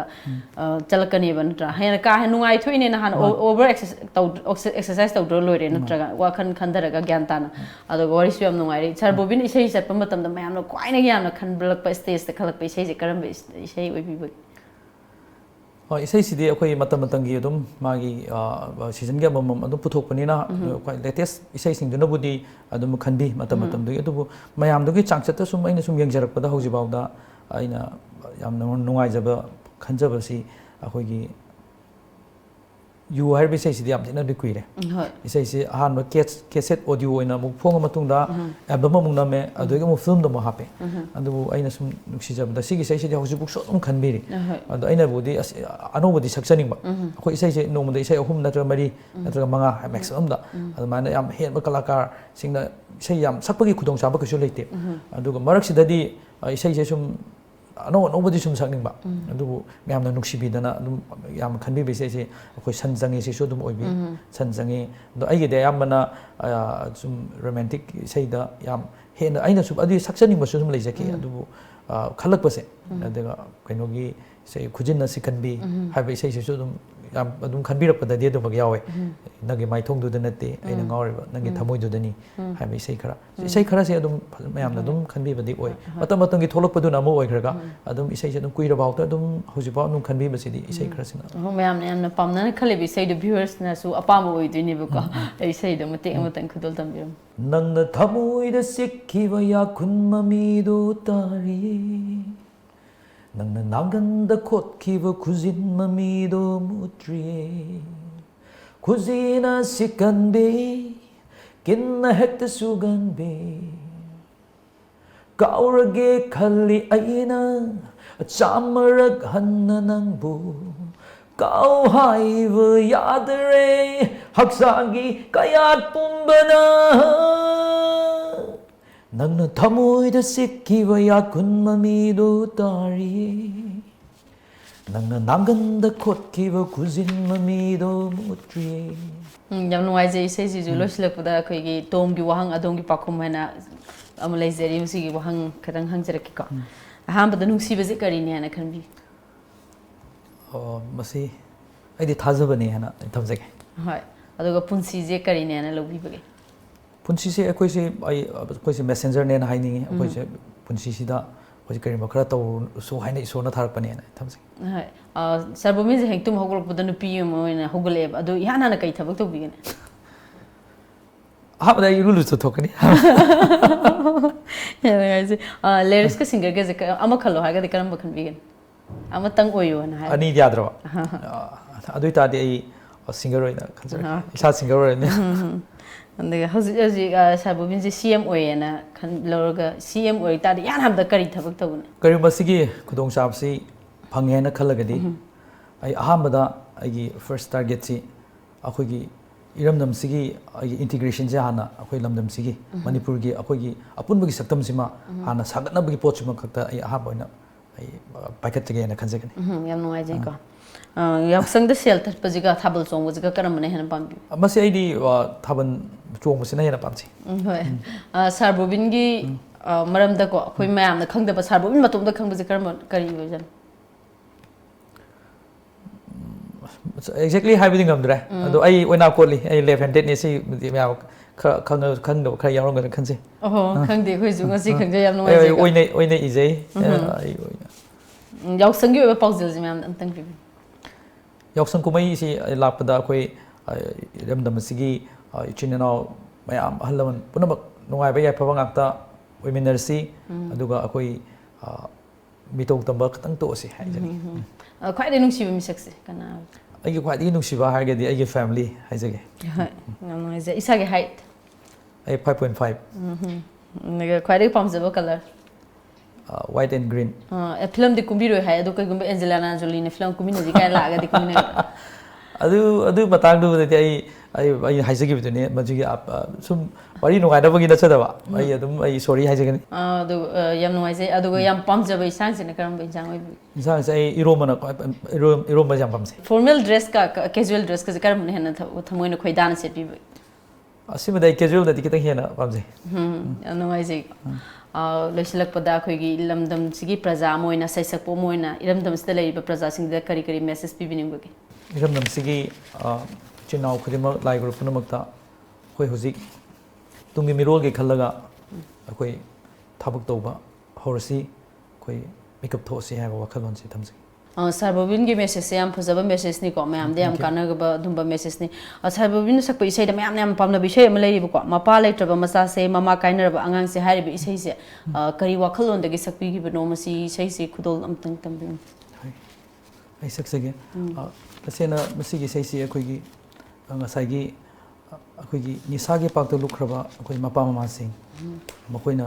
ꯑꯩꯈꯣꯏꯒꯤ ꯈꯨꯗꯣꯜ ꯍꯥꯏꯕ ꯇꯥꯔꯦ ꯀꯔꯤꯁꯨ ꯈꯪꯖꯗ꯭ꯔꯤꯕ ꯑꯉꯥꯡꯗꯨ ꯄꯣꯛꯂꯛꯄꯗ HIV ꯄꯣꯖꯤꯇꯤꯚ ꯑꯣꯏꯅ ꯄꯣꯛꯂꯛꯄ ꯑꯗꯨꯒꯤ ꯃꯈꯥ ꯇꯥꯕꯗ ꯑꯃꯨꯛ ꯑꯩꯈꯣꯏ ꯆꯤꯜꯗ꯭ꯔꯦꯟ ꯍꯣꯝꯗ ꯂꯩꯔꯤꯕ ꯏꯆꯤꯜ ꯏꯅꯥꯎꯁꯤꯡ ꯃꯌꯥꯝ ꯑꯃ ꯑꯩꯈꯣꯏꯒꯤ ꯃꯌꯥꯝꯅꯗꯤ ꯅꯣꯡꯃꯇꯁꯨ ꯃꯈꯣꯏꯒꯤꯗꯃꯛꯇ ꯈꯜꯂꯨꯗꯕ ꯑꯩꯈꯣꯏꯅ ꯑꯦꯟꯇꯔꯇꯦꯟꯃꯦꯟ ꯇꯧꯔꯦ ꯏꯁꯩ ꯅꯣꯡꯃꯥꯏ ꯇꯧꯔꯦ ꯃꯈꯣꯏꯗꯤ ꯑꯌꯥꯝꯕ ꯌꯥꯎꯕꯁꯨ ꯐꯪꯈꯤꯗꯕ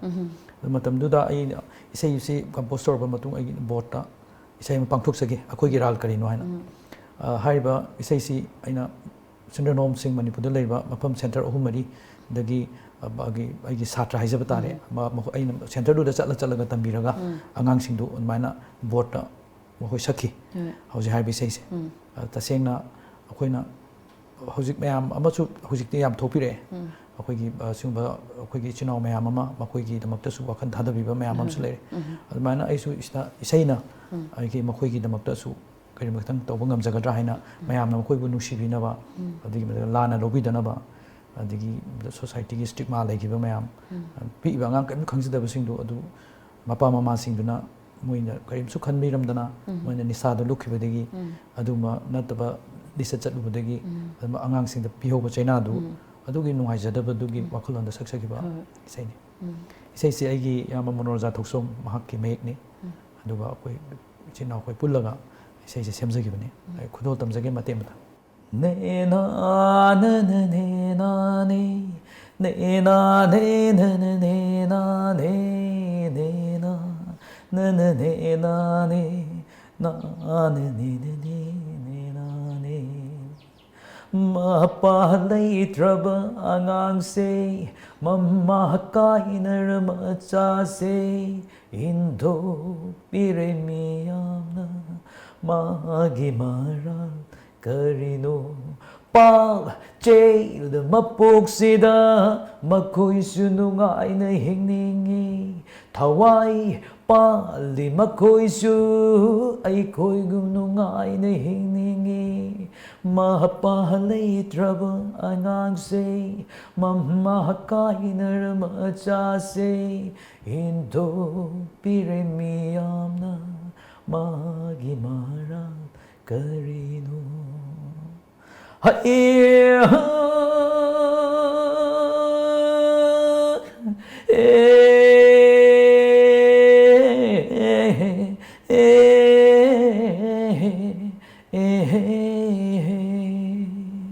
ꯌꯥꯝ ꯅꯨꯡꯉꯥꯏꯖꯩ ꯑꯣꯖꯥ ꯕꯣꯕꯤꯟꯒꯤ ꯏꯁꯩ 20 years above experience ꯂꯩꯔꯕ ꯏꯁꯩꯁꯦ ꯑꯩꯈꯣꯏꯅ ꯄꯨꯡꯈꯥꯏ ꯑꯃ ꯄꯨꯡ ꯑꯃ ꯐꯝꯃꯒ ꯋꯥꯔꯤ ꯁꯥꯟꯅꯕꯁꯤꯅ ꯂꯣꯏꯕ ꯅꯠꯇꯦ ꯃꯇꯨꯡ ꯇꯥꯕꯗꯁꯨ ꯑꯃꯨꯛ ꯀꯧꯔꯒ ꯈꯨꯗꯣꯡꯆꯥꯕ ꯑꯗꯨ ꯑꯃꯨꯛ ꯂꯧꯖꯒꯦ ꯑꯆꯤꯟꯕ ꯀꯌꯥꯕꯨ ꯀꯥꯏꯊꯣꯛꯇꯨꯅ ꯑꯩꯈꯣꯏꯒꯤ ꯁ꯭ꯇꯨꯗꯤꯑꯣꯗ ꯂꯦꯡꯕꯤꯔꯛꯄꯒꯤꯗꯃꯛ ꯑꯩꯈꯣꯏꯒꯤ ꯂꯝꯖꯤꯡꯕ ꯒ꯭ꯔꯨꯞꯀꯤ ꯃꯁꯥ ꯂꯣꯏꯁꯪ ꯑꯃ ꯑꯣꯏꯅ ꯂꯩꯔꯤꯕ ꯆꯤꯟꯖꯥꯛ.comꯅ ꯄꯨꯊꯣꯛꯆꯕ ꯑꯣꯟꯂꯥꯏꯟ ꯁꯣꯞꯄꯤꯡ ꯁꯥꯏꯠꯅꯤ ꯃꯁꯤꯗꯩꯁꯤꯗ ꯑꯗꯨꯝ ꯑꯣꯟꯂꯥꯏꯟꯗ ꯂꯩꯕꯤꯕ ꯌꯥꯔꯕꯅꯤ ꯑꯁꯤꯗꯒꯤ ꯑꯆꯝꯕ ꯈꯨꯗꯣꯜꯁꯤ ꯃꯇꯪ ꯇꯝꯖꯔꯤ Thank you. ꯉꯁꯤꯒꯤꯗꯃꯛꯇꯗꯤ ꯀꯣꯐꯤ ꯋꯤꯠ ꯇꯣꯝ ꯃꯤꯠꯌꯦꯡ ꯇꯥꯕꯤꯔꯤꯕ ꯄꯨꯝꯅꯃꯛꯄꯨ ꯑꯔꯨꯟꯕꯂꯥꯅ ꯑꯃꯨꯛ ꯍꯟꯅ ꯈꯨꯔꯨꯝꯖꯔꯤ